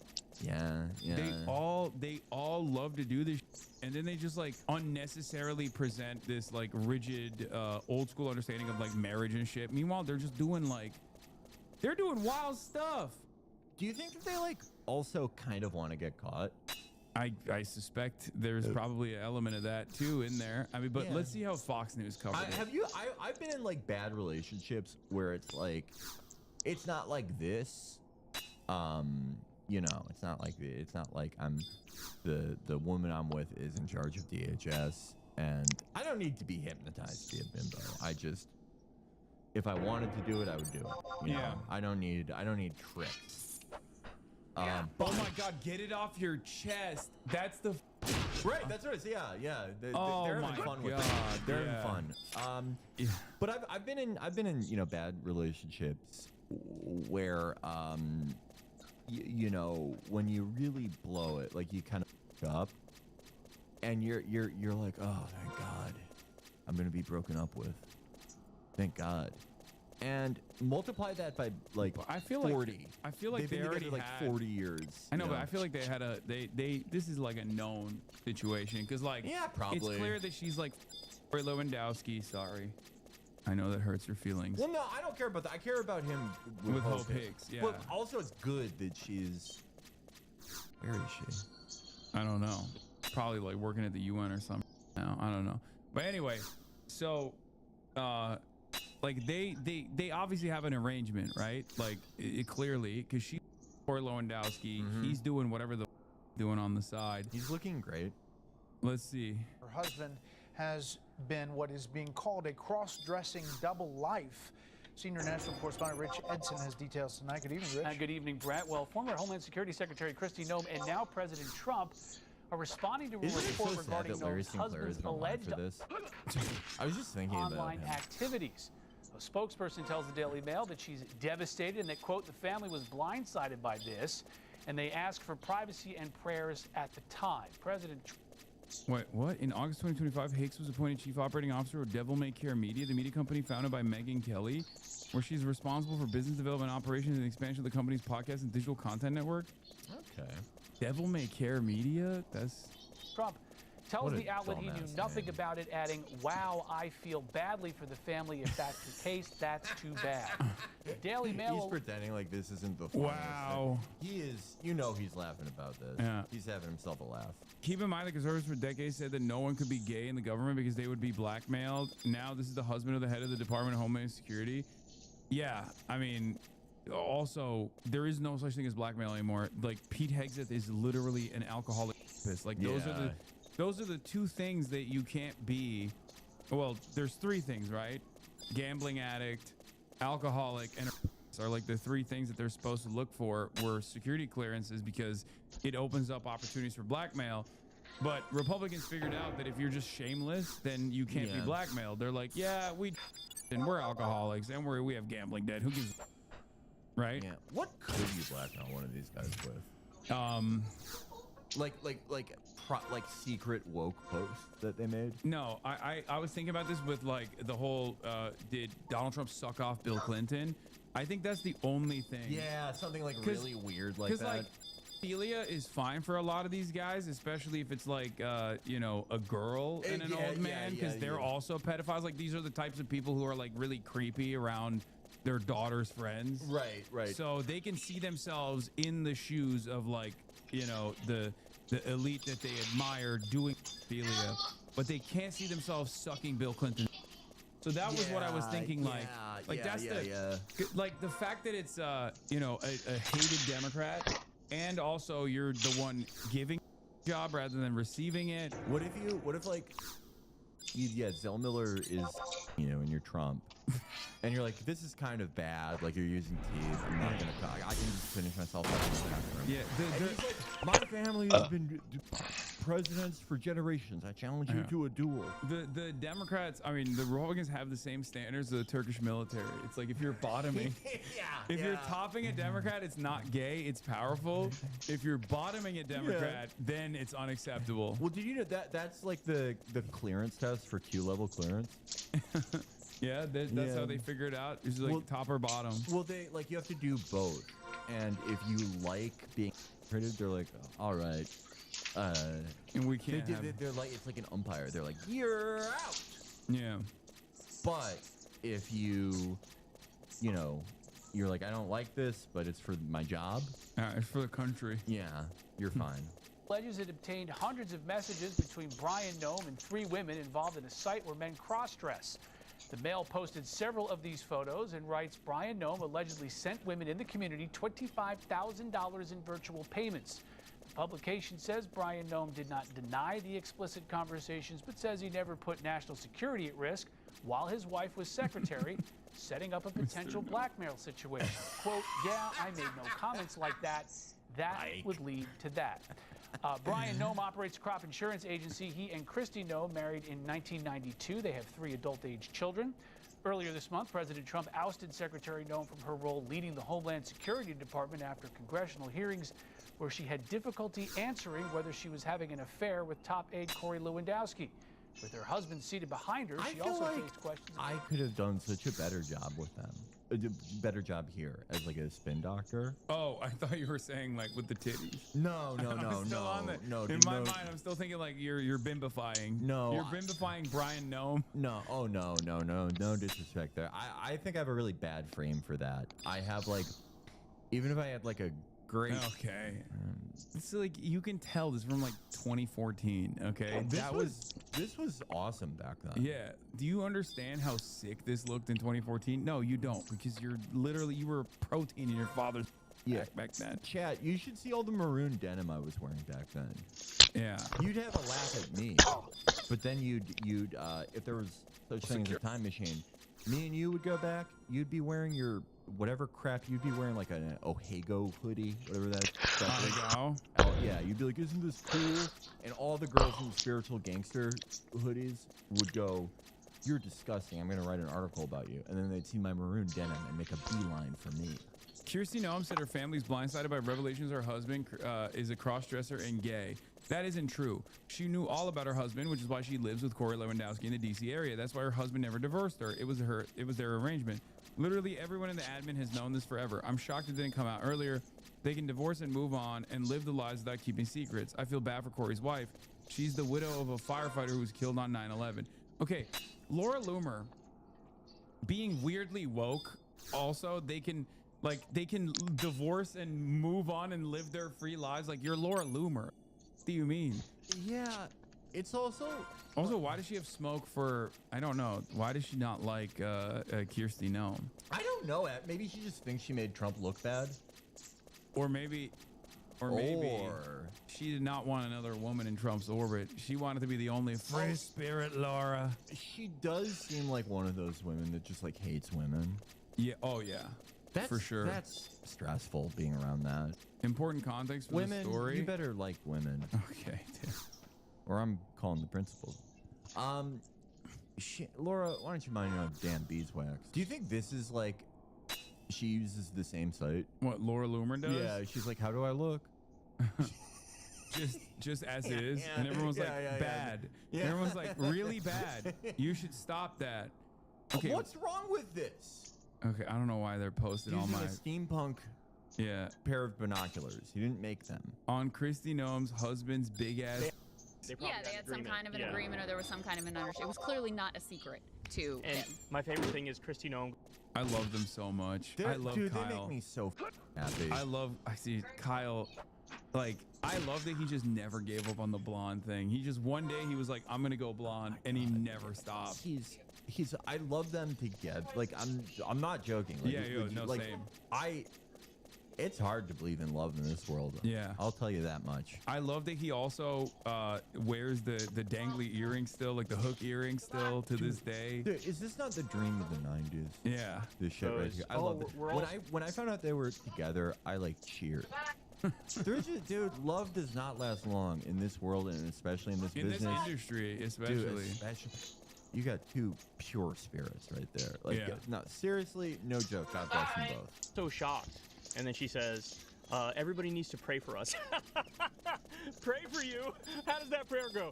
Dear Lord, please help Chrissy Noem's husband to stop off to big ass. Kyle. I love him, dude. Yeah. Balloon fake. Oh Dear Lord, They're having please, so much fun, Chrissy Noem's family needs help. He can't stop putting in some big ass. Why would we pray for you? She said the.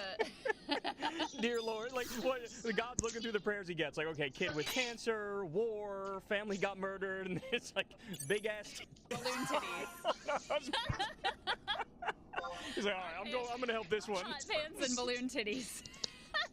Oh my God, they're so, I hate them so much. Oh my They're all God, so evil. it's unbelievable. Where It it's like really she is doesn't wanna unbelievable. say that, So but she anyway, I'm sure they're having quite a day. They're on the opposite ends of like the seriousness spectrum. Yeah, but she doesn't want to get that silly, but he pushes her over. As independent content creators, like Kyle's on the exact opposite lane.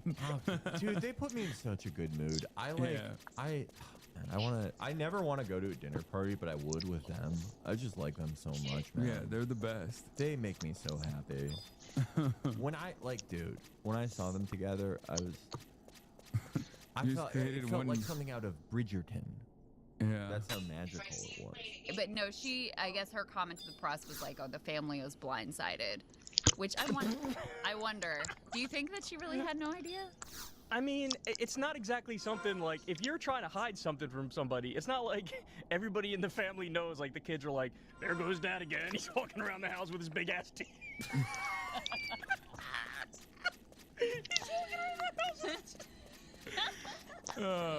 Dude, you know he jumped out of bed. This was like Christmas. Yeah. I'm glad he didn't do another one of his car videos. Like, he got so mad when they were attacking me that he was going like 75 miles on a highway. Yeah. 75 miles on the leftmost lane, like literally swerving and passing cars, angrily yelling and looking down at his iPad and like reading the quotes. I was like, Kyle, it's fine. You can stop the car. He like had the quotes on his iPad while he was driving. He's like your King Vaughn. Yeah, he's Vaughn. No, he goes so hard he in really the paint. does, man. He was cooking. He got so mad about the Jake Tapper video. He was like blaming Donnie too. I felt a little bad for Donnie because he posted it. Yeah, it was awesome. No, Donnie's a straight shooter. Yeah, Donnie's the man. He was just like, well, he also let the comments fly too. He just like didn't, shut off the replies or anything. I so think it's cool. I think it's cool when people do that. Yeah. What, Kyle, Kirsty Kyle, Noem you tweet? are the greatest. Crystal too. Kirsty Noem's husband while she was out back shooting her dog. Oh my God. You ever seen that video? This video or the video of Yeah, Kirsty this Noem? video. No, I've never seen this video. Man, I think it's like 2016 or something. Awooga, what a woman, giving Lola Bunny. Is that Heidi Montag? I have no idea who this is. I think it is, right? Dude, think about it. Look at that guy just trying to get to work. I feel so bad for him. Dude, those are so much. Like, that's just... Wait, do you think they're fake? I feel like you just gave yourself a bad bag for no reason. Yeah, that's pretty nuts. I mean, like, who knows? Like, there are guys who, like, have a fetish specifically for, like, ones like that. Like, that are... The point is... Heidi Montag? I have no idea who this is. I think it is, right? Dude, think about it. Look at that guy just trying to get to work. I feel so bad for him. Dude, those are so much. Like, that's just... Wait, do you think they're fake? I feel like you just gave yourself a bad bag for no reason. Yeah, that's pretty nuts. I mean, like, Who knows? Like there are guys who like have a fetish specifically for like ones like that, like that are. The point is they look so fake and like insane. So who They're knows? real and they're spectacular. Okay. Yeah. I just don't understand. Yeah. Like, you could literally knock someone out with that shit. You know what I mean? You can just, Yeah. like, that's a weapon. I don't. What does she do? This, is she a star? Is she like a Real Housewife or something, or is she like a star? A Real Housewife? I don't know. Like one of the. Bro, they look like that. No, they don't. Yes, they Lisa do. Rinna's beautiful. I feel like Real Housewives look No, like Lisa that. Rinna's beautiful. Shut up. It's so, Shut up. It's Shut up. so far Shut up. beyond. You're like click away from fans' profile. Click here. No, Lisa Rinna. It used to be Brazzers exclusive. If I were okay. Yo, this guy just laid it down. Used to be Brazzers exclusive, and then she had a contract dispute with Brazzers, so now she's a free market agent. He's like a baseball fan. He's like he's like Shams for basketball. Yeah. Lisa Rinna, she's had some work done, but not like pretty tasteful. I think she's gorgeous. I would love to. Like this literally looks like drawn. Like this is how like some horny artist would like draw a woman. Not me, of course. I'm not lying. That video of Lisa Rinna where she's like like she's like kind of twerking. That video's hot. I have no idea what that is. She's a Real Housewife. I love that this video goes on for 2 minutes and 19 seconds, by the way.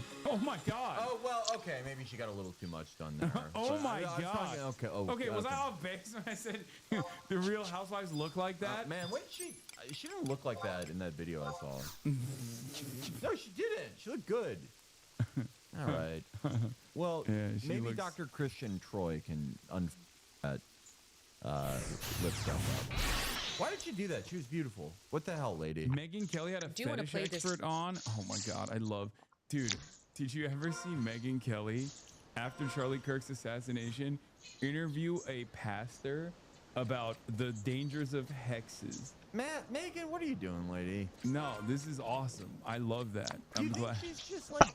She's doing journalism. Did you hear Felix. about No, do you think she's Christine Nope's husband? I'm falling off. Like, look how many likes this at. I mean, this probably That's like new. This shit. probably, Oh, yeah. This probably new. I forget How that. new can it be? Yeah, it just came out. It just Okay, came well, out. like, look at her. Oh, okay, 61 KB. Yeah, I guess she's not doing- 16K views. What is this? Well, my point is, she's like not. She used to be a superstar. That's and true. now she's like. She's still a superstar in my heart. Do you want to play this soundbite? Deborah So is, I don't remember her official like degree. Yeah, it's just she's like got her PhD in, sexual fetishes and sex issues, and she's brilliant. And she came on the show early on when we just had audio. We didn't have video yet. And listen to her talking about fetishes. There are so many different paraphilias. I really found it interesting to hear what people are into, why they're into it, and I also wanted to help remove the stigma and shame. Isn't this woke? Like, why is she talking to a woke person? Well, maybe she's like, well, I actually want to add stigma. Yeah. Maybe they were debating. That's my PhD. Is learning about removing stigma so I can add them again. I think Megan Kelly. I've seen a lot of her a lot of those pro-Israel guys, like Mark Levin hates her now. Yeah, because she's like Israel skeptic, and it's like you can't even be you can't even say like Israel defenders are annoying and mean. Right. Basically all she's saying is like, hey, I don't know if it's a good idea for you guys to call everyone human furniture. Oh, they're saying Deborah So's a huge transphobe. Oh, okay, so she that makes sense. That's why. Who's Deborah So? The lady that was the fetish expert. So she probably does. She probably does. So she's probably like an auto. What is that shit? called? Autogynephilia. Yeah, that makes sense. I'm more into auto gyros, also known as helicopters. Oh man, does this frame just not make you so happy? It does, yeah. They're having the grandest old time. Sometimes because this story is so in Kyle's wheelhouse. This is such really a perfect Kyle Kalinske story. This is like a story about missing nuclear material for Seymour Hersh. That's what it is for Kyle. Yeah. Oh man. This is the greatest story of his career. Oh man. I regret saying we do some such things love deserves. You never know. Yeah, this was Kyle's video. He should sue. I've never seen this.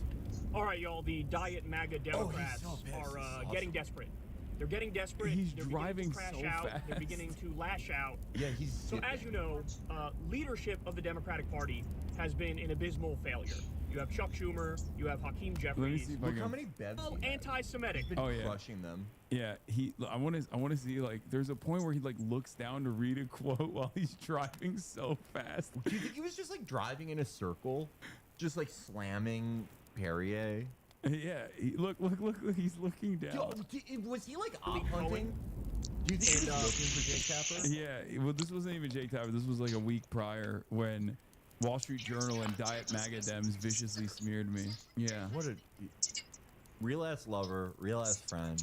Yeah. No, he's my goat. Real ass dude of the century, in my opinion. Wait. Oh my God. Trump is going to address the nation about Iran at 9 p.m. Oh my God. Oh my God. Oh Jesus Christ. It's been.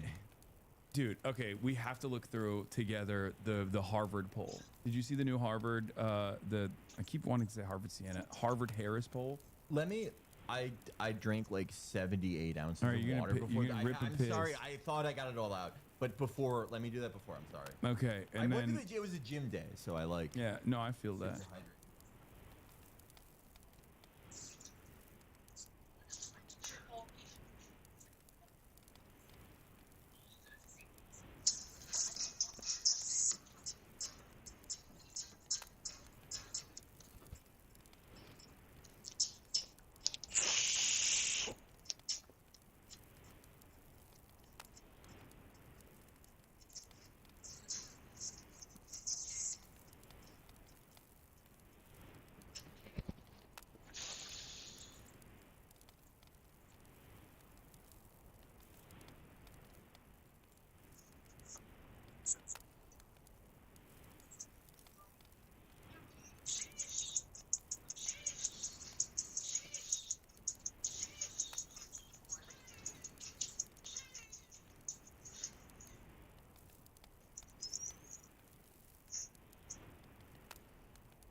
Hey.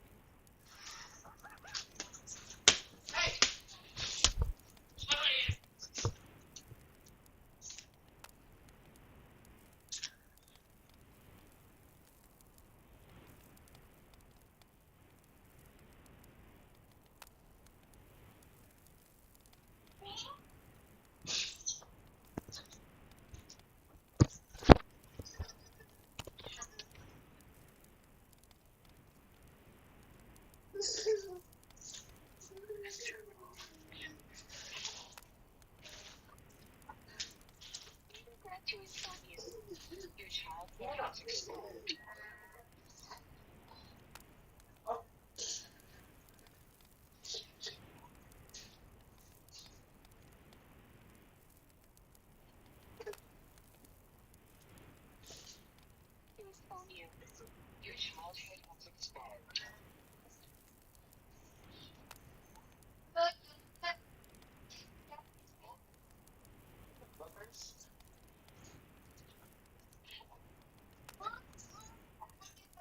We regret to inform you.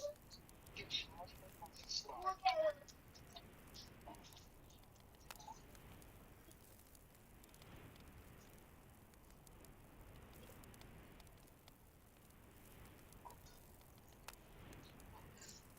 We regret to inform you. Your childhood has expired.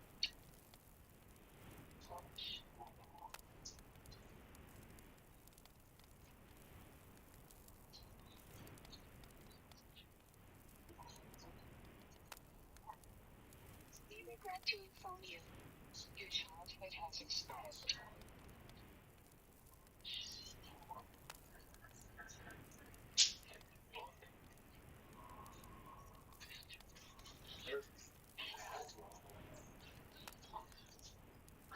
to inform you, your childhood has expired.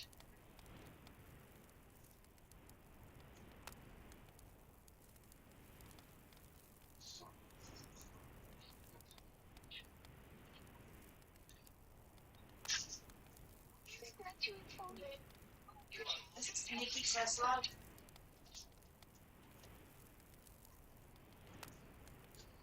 Friend just, my old coworker just sold her house.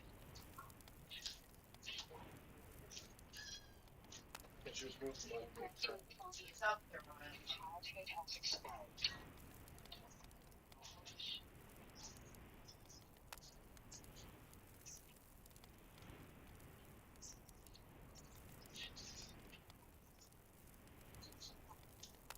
We regret to inform you, your childhood has expired.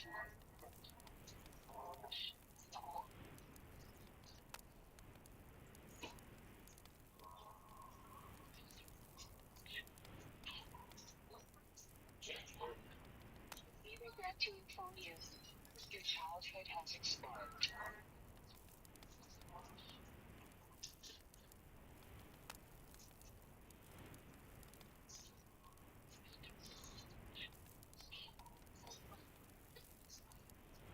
We regret to inform you, your childhood has expired.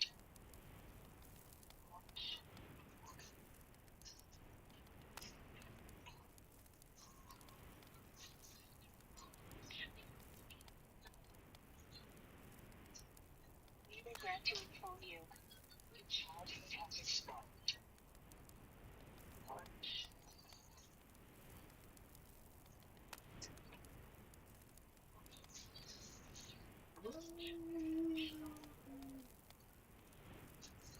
We regret to inform you, your childhood has expired.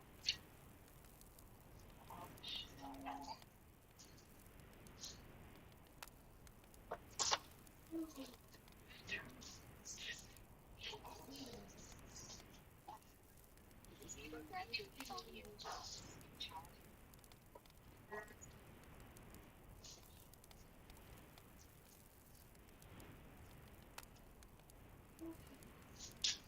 Sleep.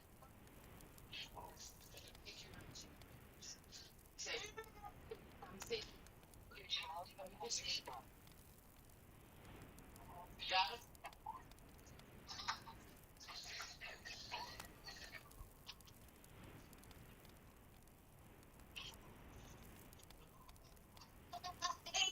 To inform you, your childhood has expired.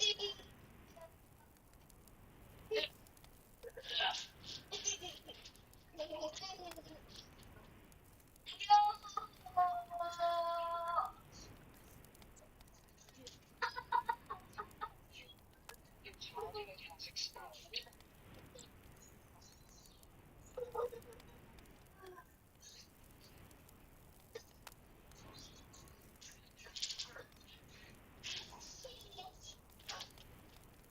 Peace. I got peace. Your childhood has expired.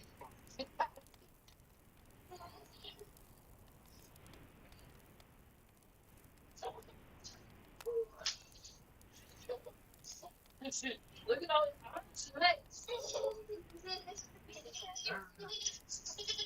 childhood has expired.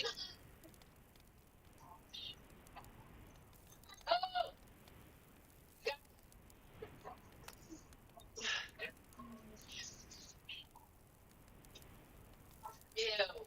We regret to inform you, your childhood has expired.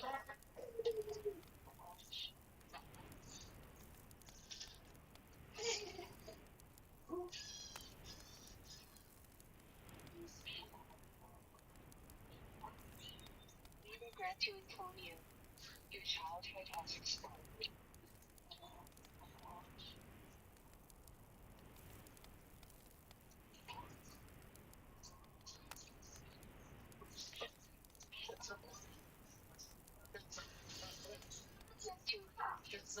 your childhood has expired.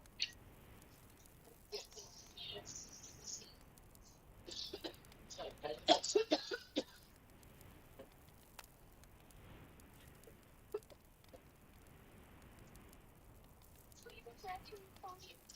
Your childhood has expired.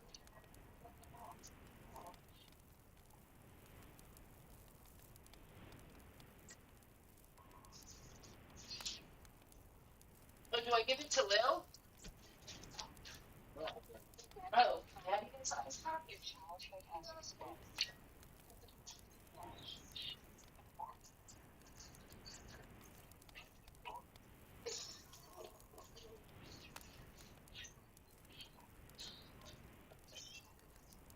We regret to inform you. Your childhood has expired.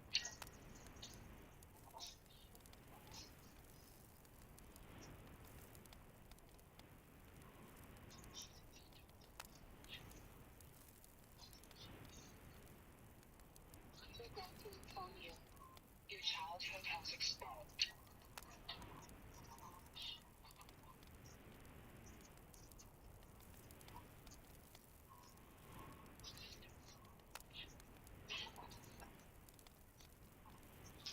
We regret to inform you. Your childhood has expired.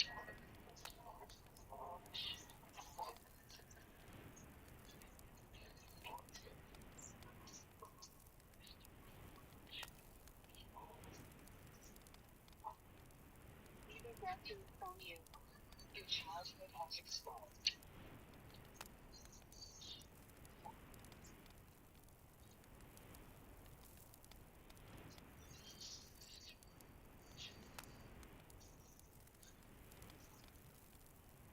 To inform you. Your childhood has expired.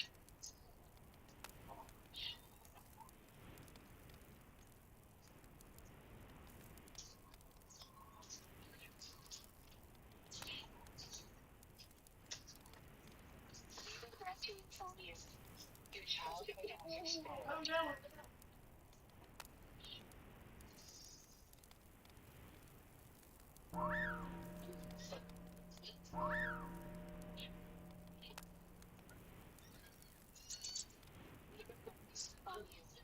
Your childhood has expired.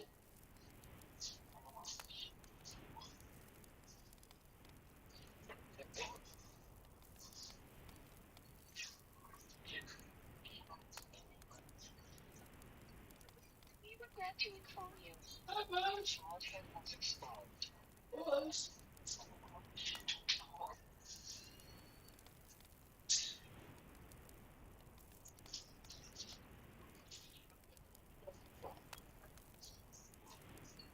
We regret to inform you. Your childhood has expired.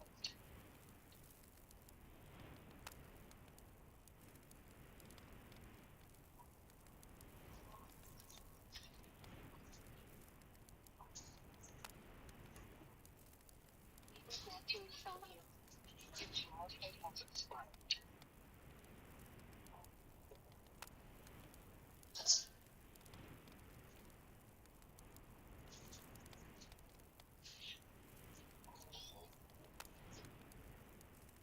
We regret to inform you. Your childhood has expired.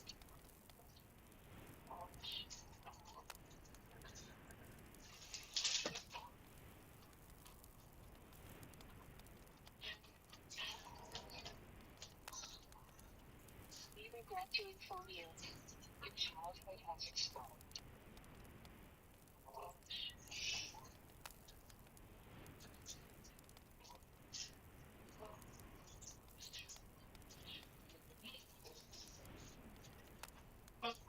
We regret to inform you. Your childhood has expired.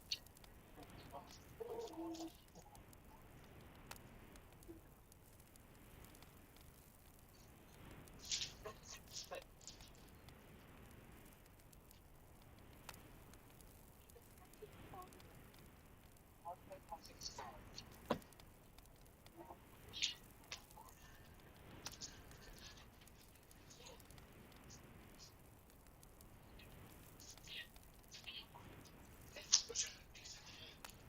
We regret to inform you. Your childhood has expired.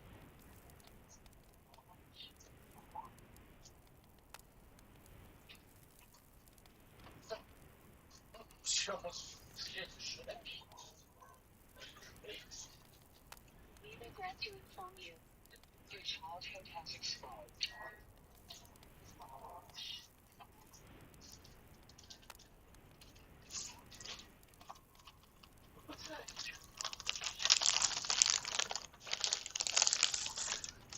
We regret to inform you. Your childhood has expired. Counter. That's where they got them from. The counter. I found them. One of the old ladies must have. We regret to inform you.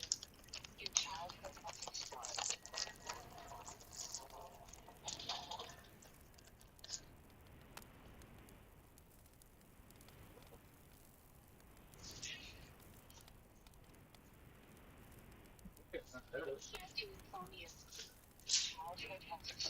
So this woman posted a video saying, "Oh, my best friend found her soulmate at the Lineman rodeo, right?"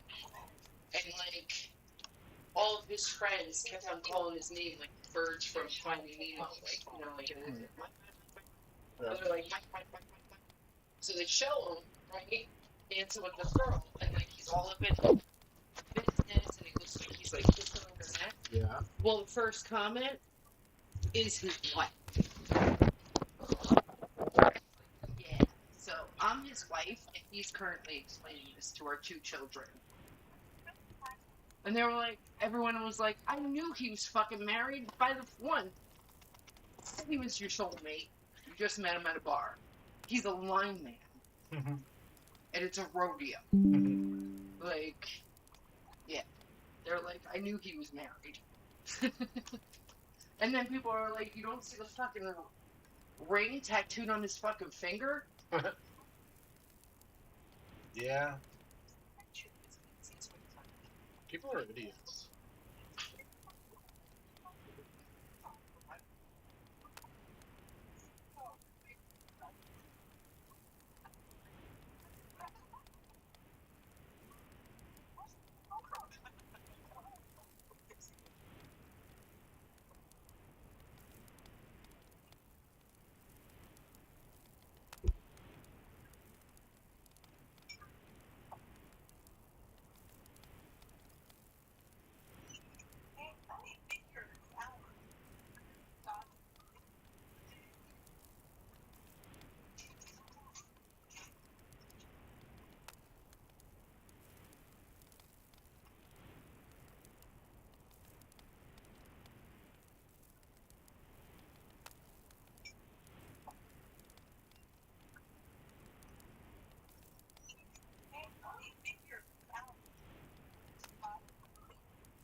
Sleep? You gonna go to sleep?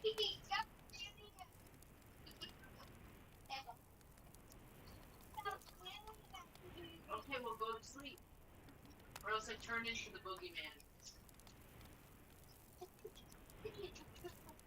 Start talking.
Two is filed your taxes 100% free.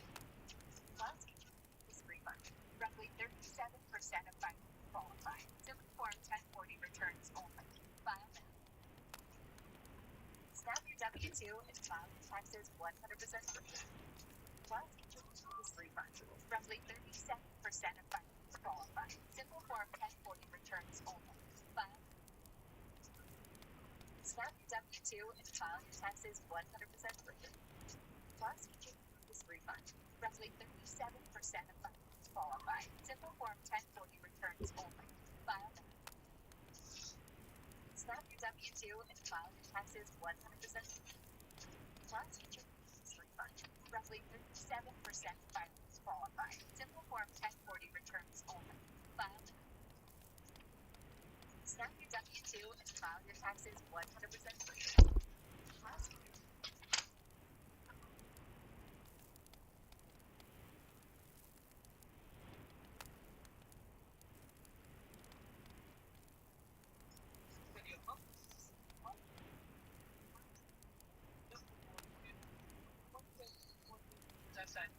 It's a very easy process. Only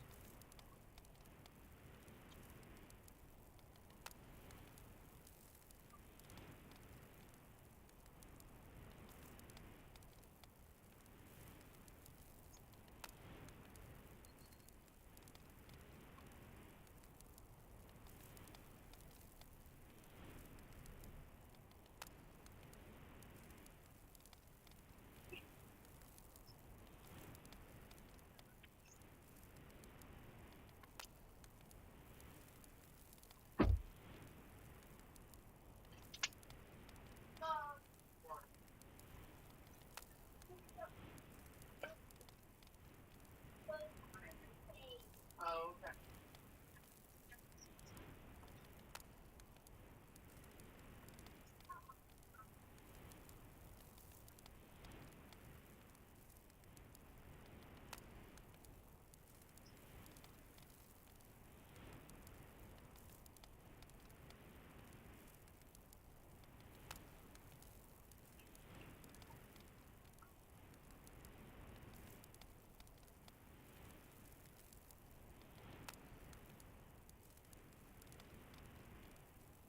Someone said that Pope Leo, right? Yeah. Just basically said Jesus told me to come from if he to stop praying to me and shut the fuck up. I've never heard of anyone getting their prayers blocked. Yep.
Don't stop it.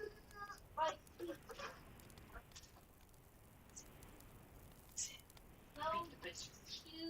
if you don't go to sleep, I'm gonna give Lily a black eye.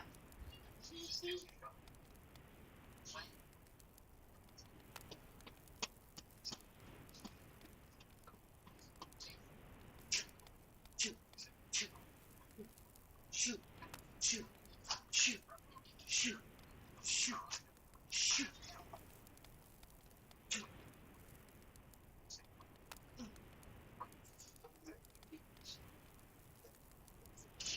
Come here. Come here. Good job.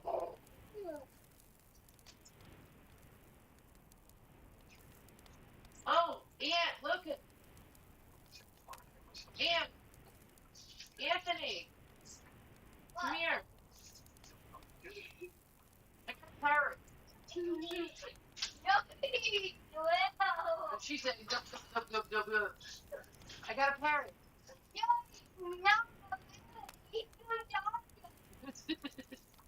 I'm gonna put her outside if you don't go to sleep. Get on the couch, go to sleep. Okay, Lil, let's go outside. Let's go outside, Lil. Go outside. Come on now. Time to go outside for the boogeyman. I'm gonna give Lil to the boogeyman. I'm gonna put her outside for the boogeyman to come get. Okay, we'll go lay down. Go lay down. Thank you.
You get the hiccups?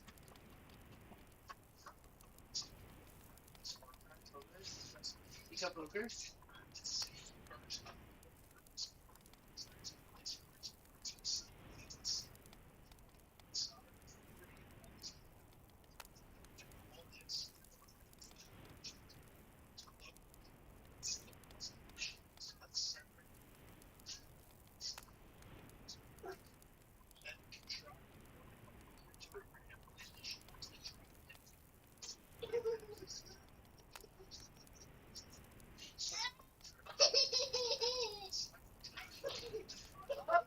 Come on, little boogeyman time.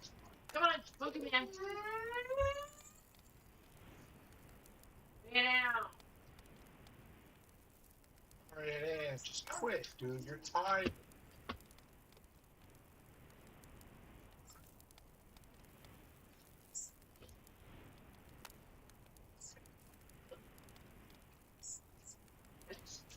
Okay, I'll get it to you.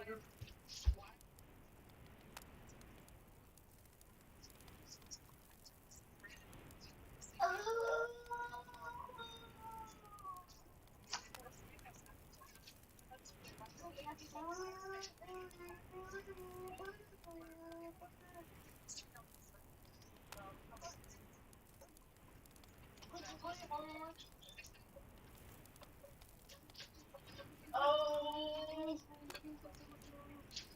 boogie, boogie, boogie, boogie man.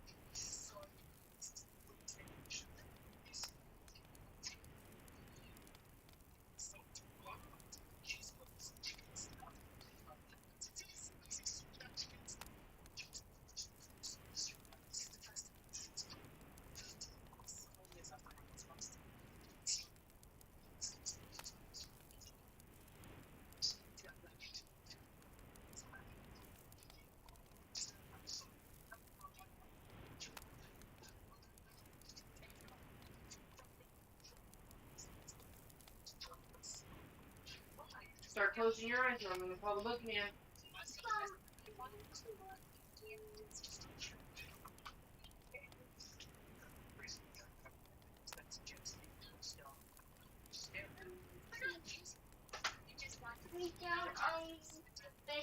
Oh, well, I'm laying on the couch.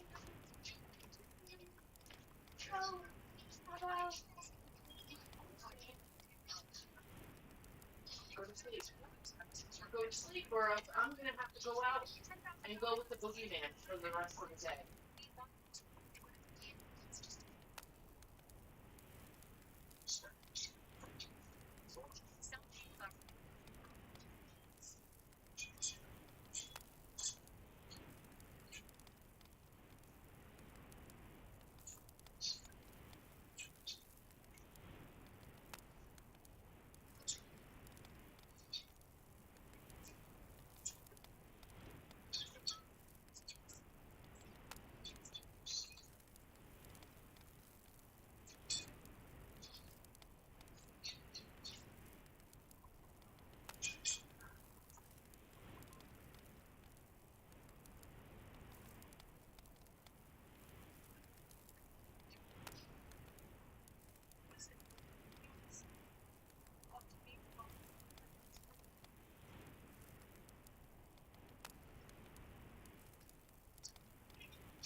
What's so cool? Neat.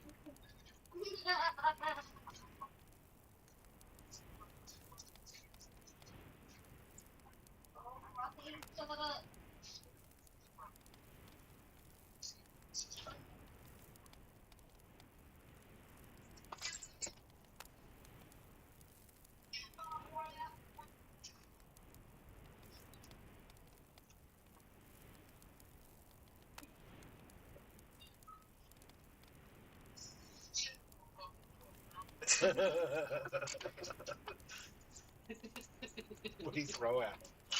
Some kind of like foam ball or something. But the speed and the accuracy. They're like, what people are like, what the fuck is that crap?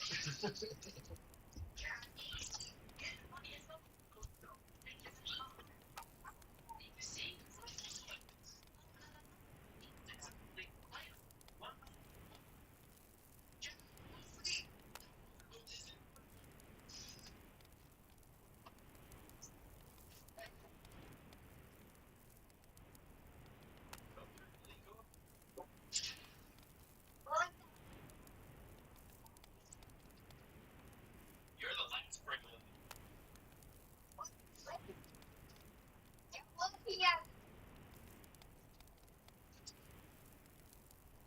you can't say. You know what? Get over that. Or get naked. That's it. That's it. I'm going outside. I'm getting a boogeyman. You're gonna take me away. Bye.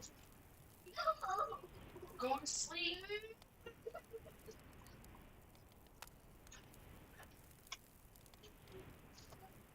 Lily's going to sleep. Let's see the bullet.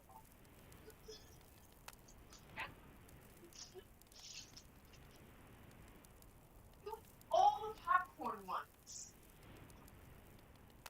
I didn't get it. You don't even have a whole bag. I don't want those right now.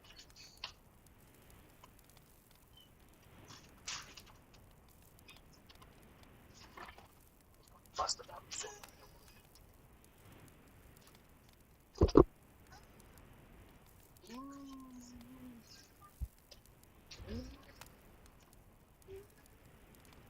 You'd make the push for him like that. No.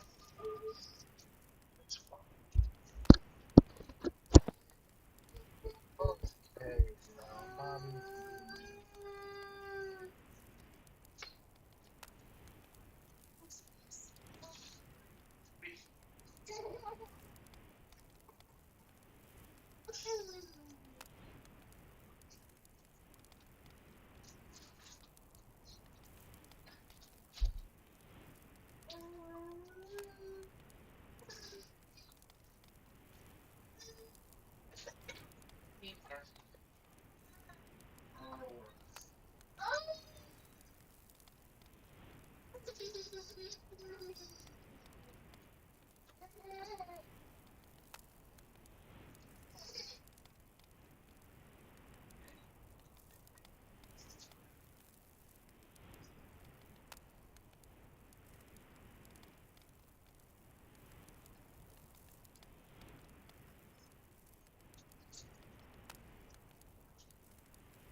I don't really care. What do you think? This is the MacBook Neo, and it's only $600.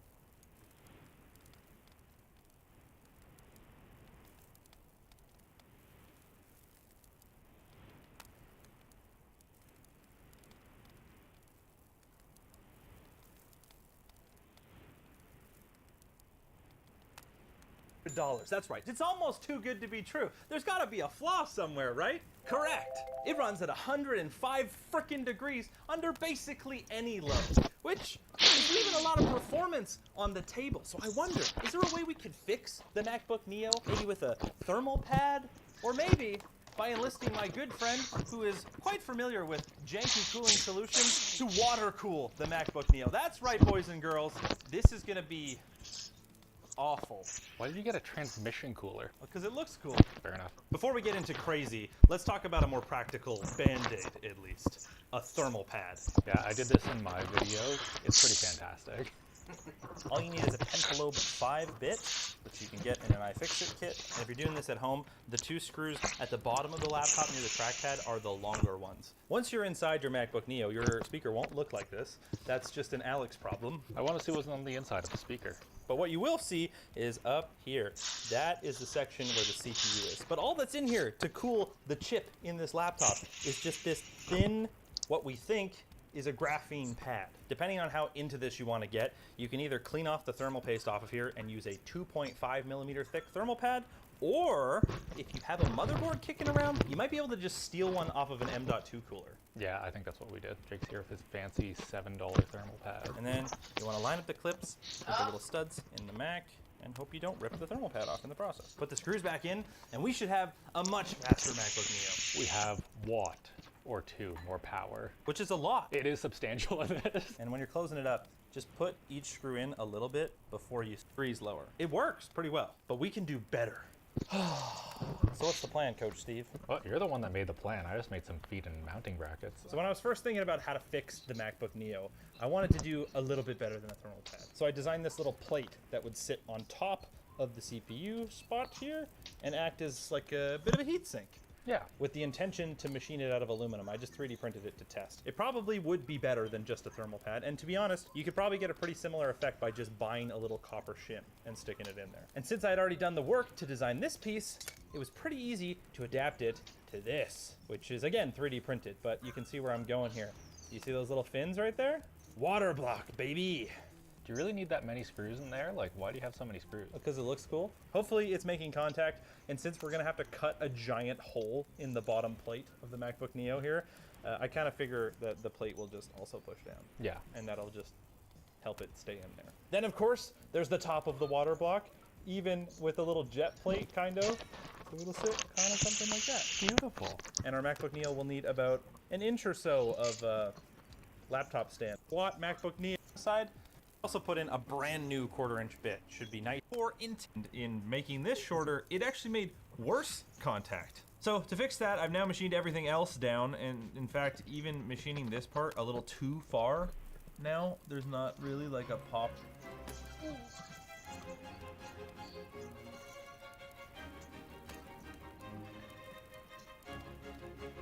That's a fire hazard if I've ever seen one. If I could go back in time, I would have done this a little bit differently, but this took like 3 days to machine this part. I'm not doing that again. That's minty contact, baby. Now for the fun part. Hand tapping these tiny M2 holes with a tap handle that's way too big.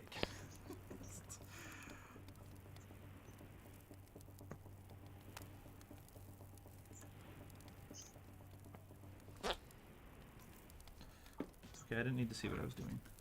Hey, so cute. Parts of our loop. Oh, that's dirty. This is a very practical build. Speaking of which, I'm gonna cut a hole in the bottom of my MacBook Neo, and then I'm going to just have a MacBook Neo that has a hole cut in the bottom of it. What do you want from me? And then, why did we tape it on? Not anymore. Yeah, that works. The balance, it wants to go, but it... How do we make, dude, I'm not gonna lie, this feels snappier. It's nice and cool down there, yeah, dude.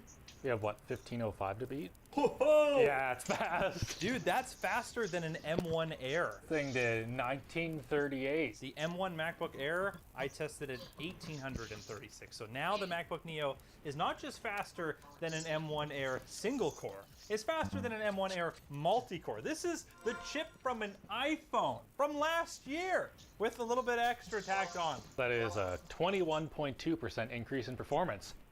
Yeah! That was a deserved high five. We now have the world's fastest MacBook Neo.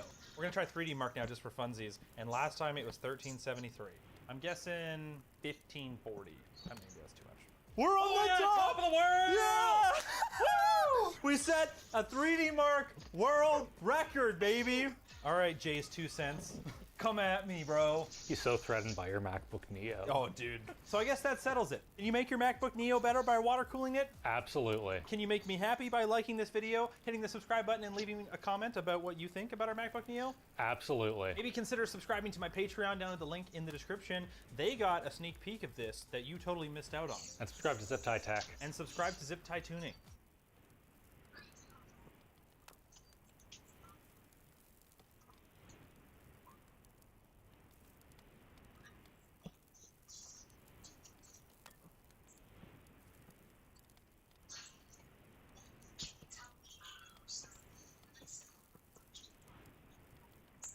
Did you know most dinosaurs were actually fat?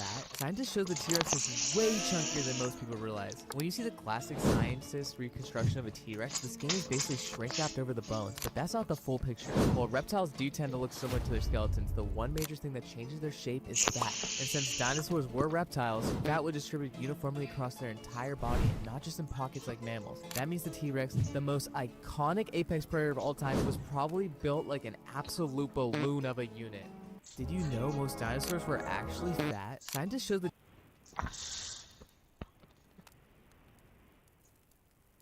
David Muir, ABC's World News Tonight, America's most watched newscast. Now streaming same day with all the breaking news of the day on Disney Plus. Most watched, most trusted.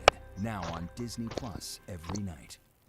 Tonight's breaking news just as we come on, President Trump talking to our John Carl. What the president now says tonight about gas prices here in the U.S. The average for a gallon of gas now topping $4 in this country, far higher in some places. Also, the president's message to allies tonight on the Strait of Hormuz.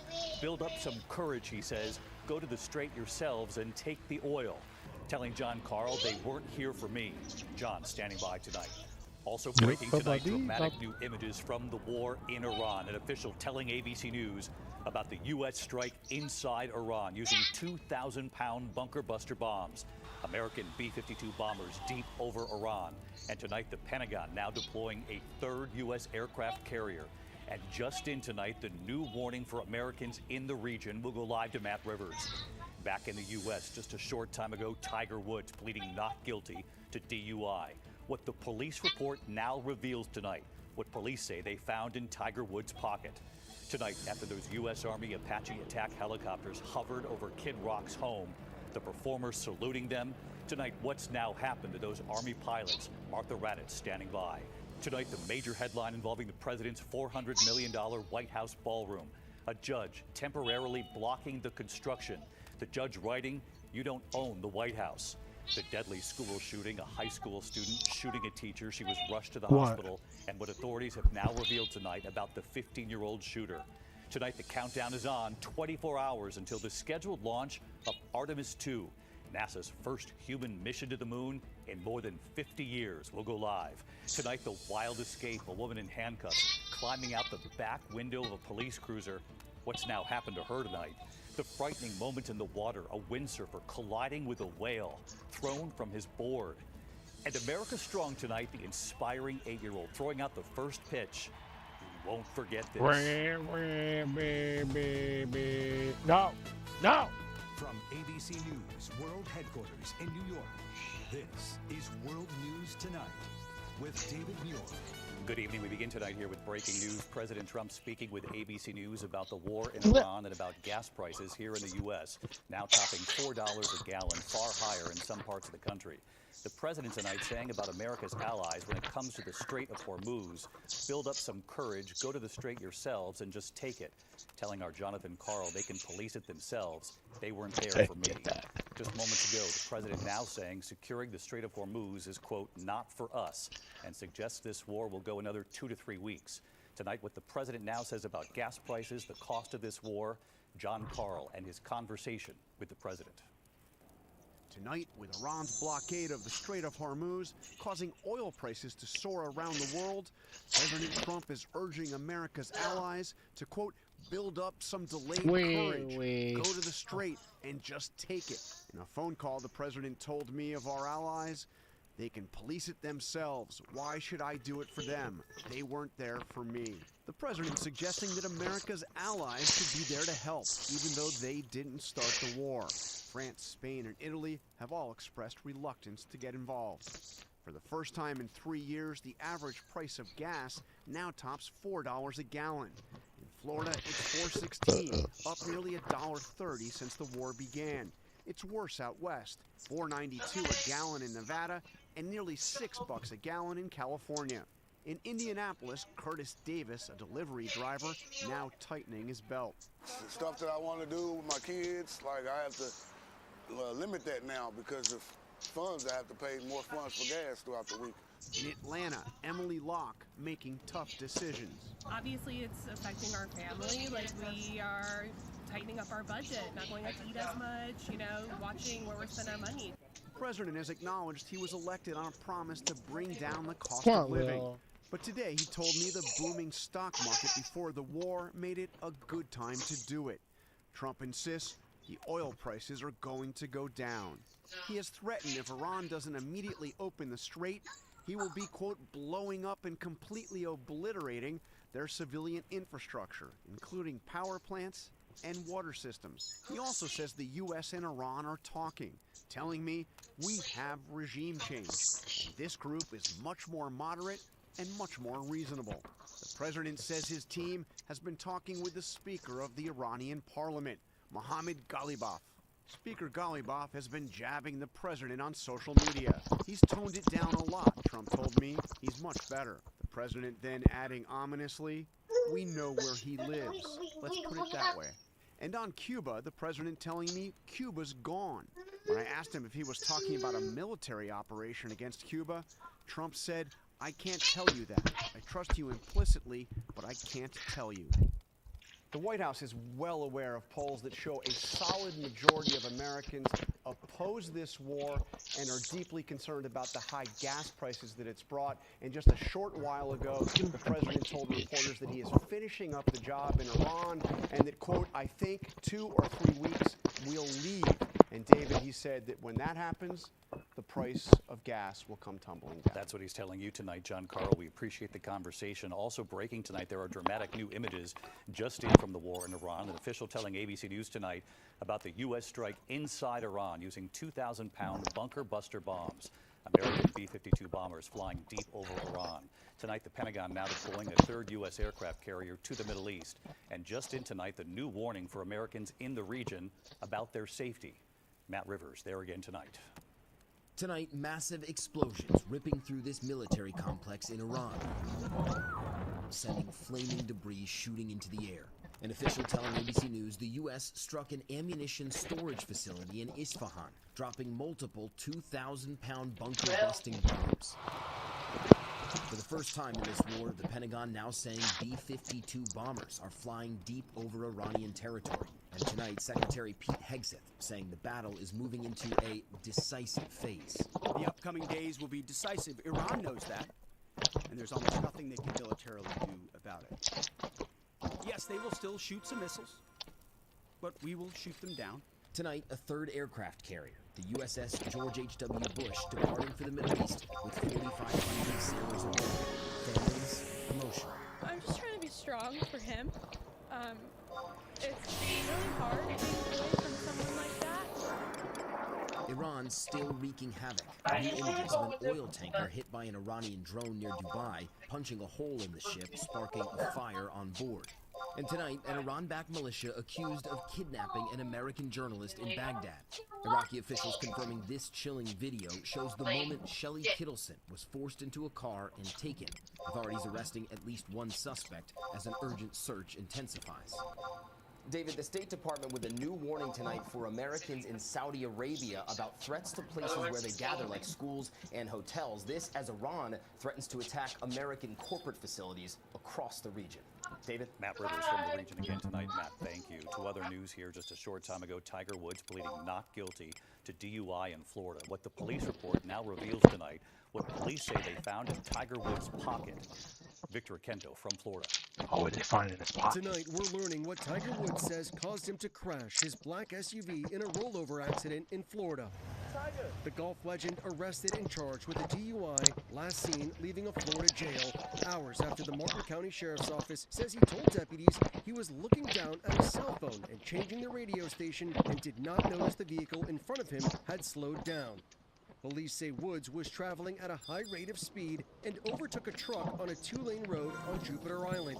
Deputies on scene noticing several signs of impairment, saying he was sweating profusely, his eyes bloodshot and glassy, with pupils extremely dilated.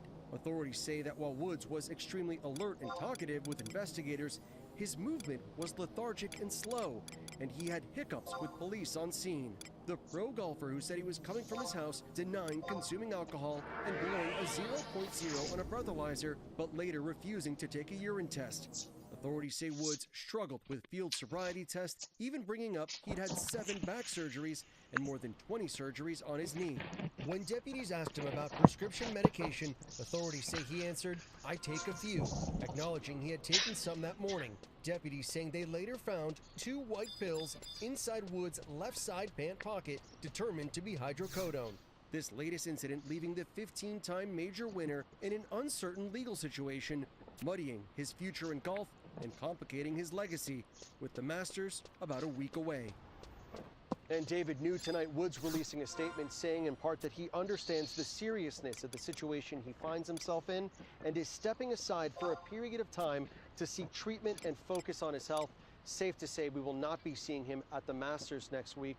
Also today, his attorney entered a not guilty plea, waiving his arraignment, which was set for next month, and requesting a jury trial. David? All right, Victor Kendo from Florida on this again tonight. Victor, thank you. Tonight, the breaking headline after those U.S. Army Apache attack helicopters hovered over Kid Rock's house, the performer saluting them. Tonight, what's now happened to those Army pilots? Let's get right to Martha Raddatz. David, tonight a major reversal. Early today, the Army said they had suspended the 4 crew members of those Apache attack helicopters, which were seen in that video doing a low-level flyby in front of the home of singer Kid Rock in Nashville. He could be seen waving and then saluting the crew.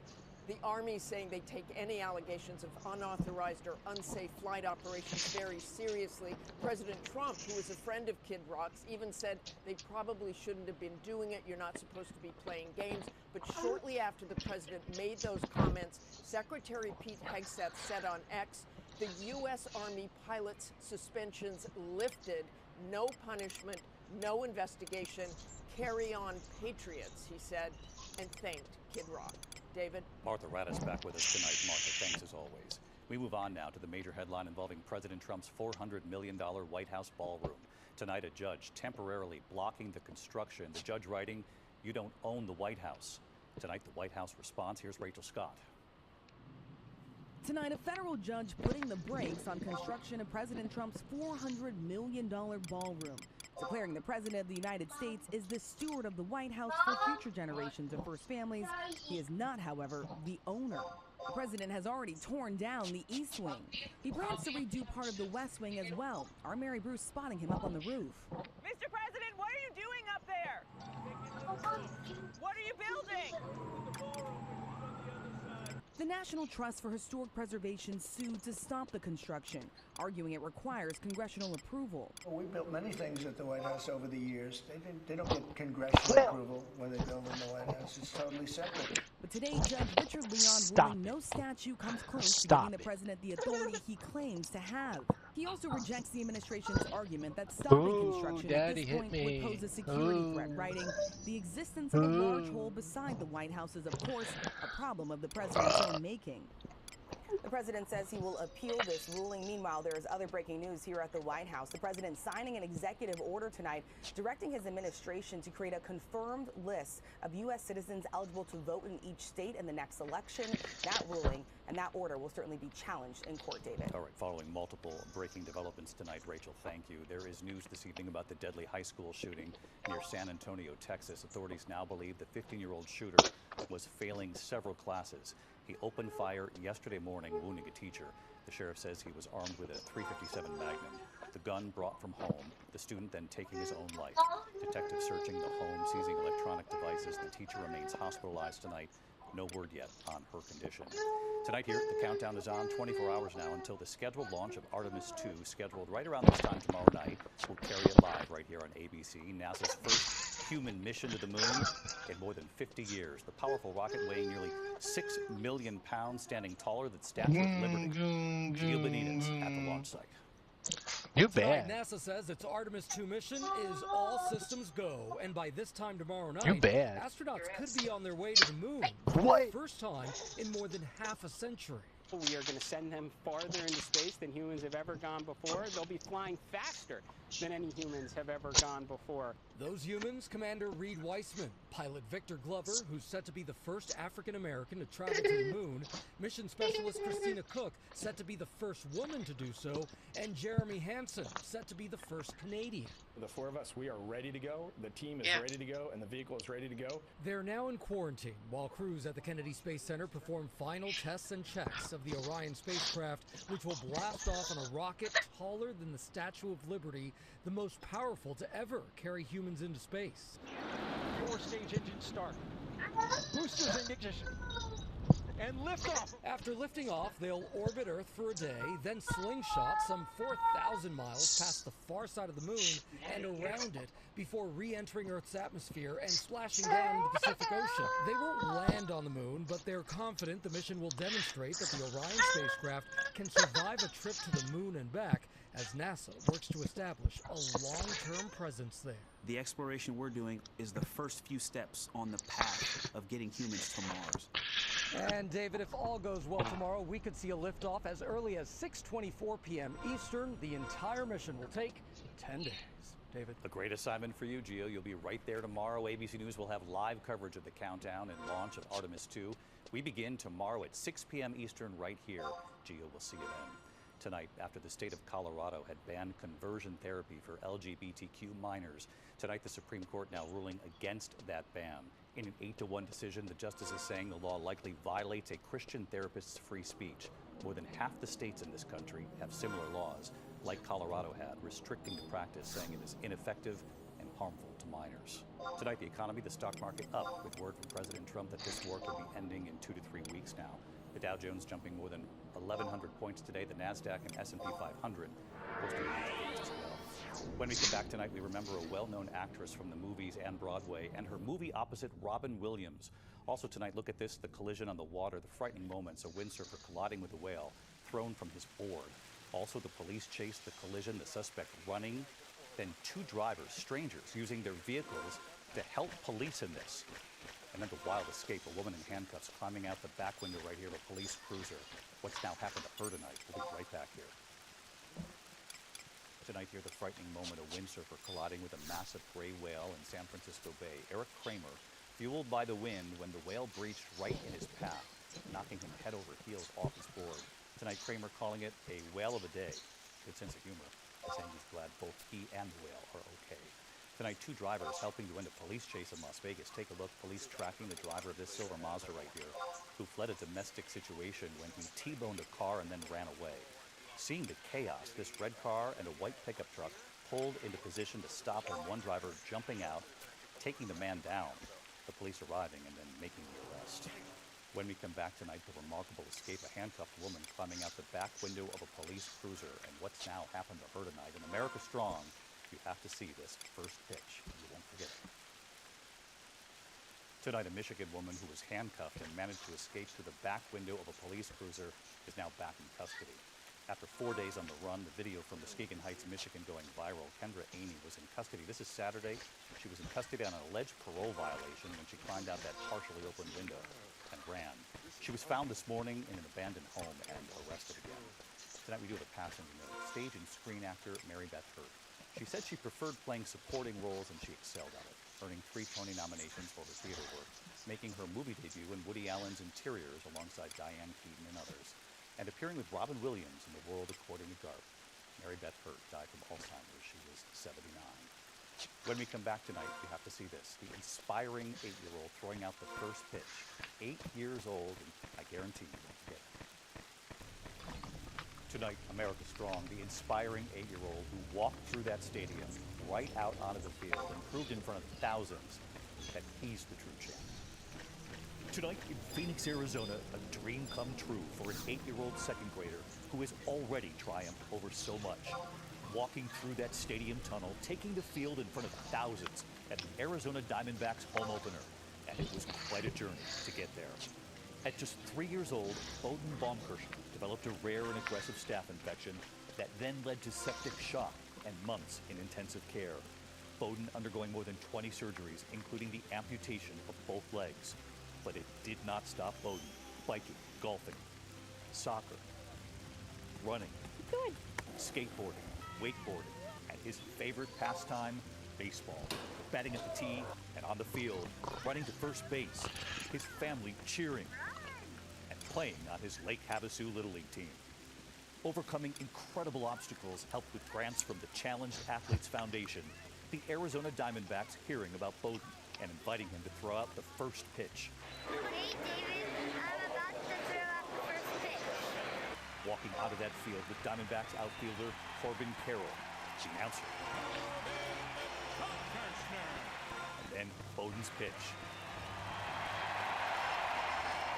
The crowd cheering.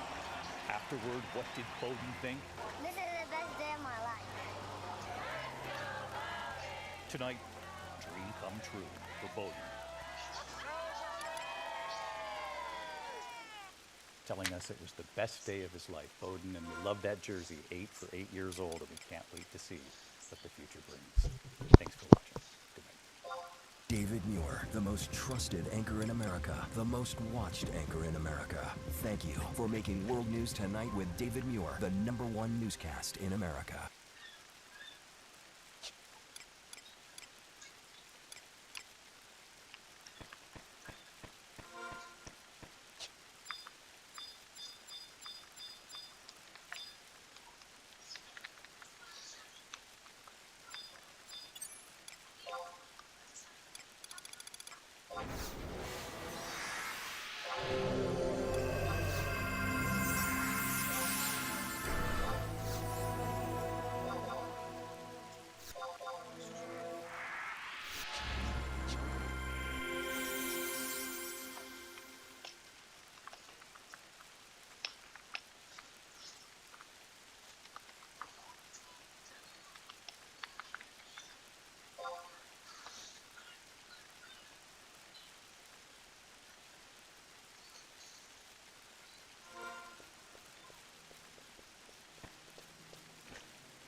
So this will be my cure set, right?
Okay.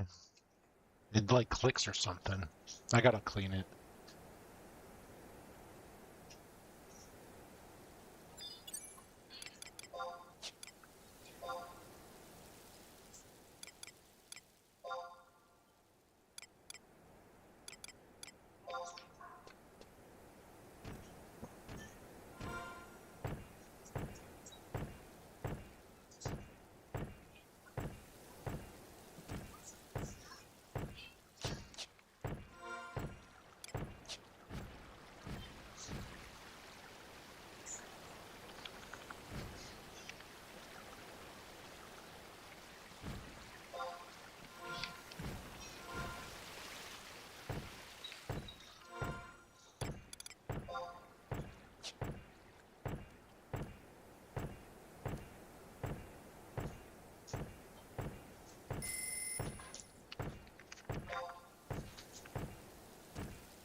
What book? Where is this book?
Oh, it's mines.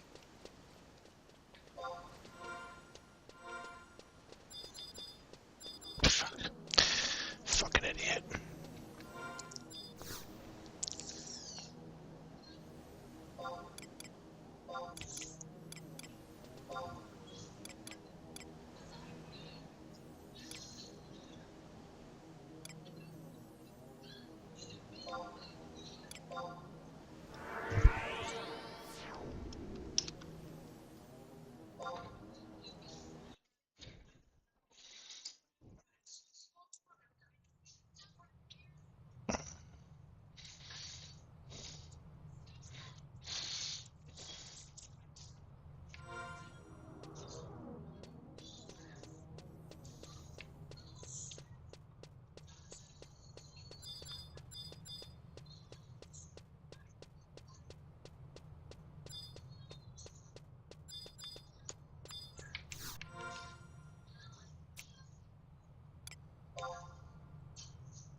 God damn it.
Like DCing or something?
Mm-hmm.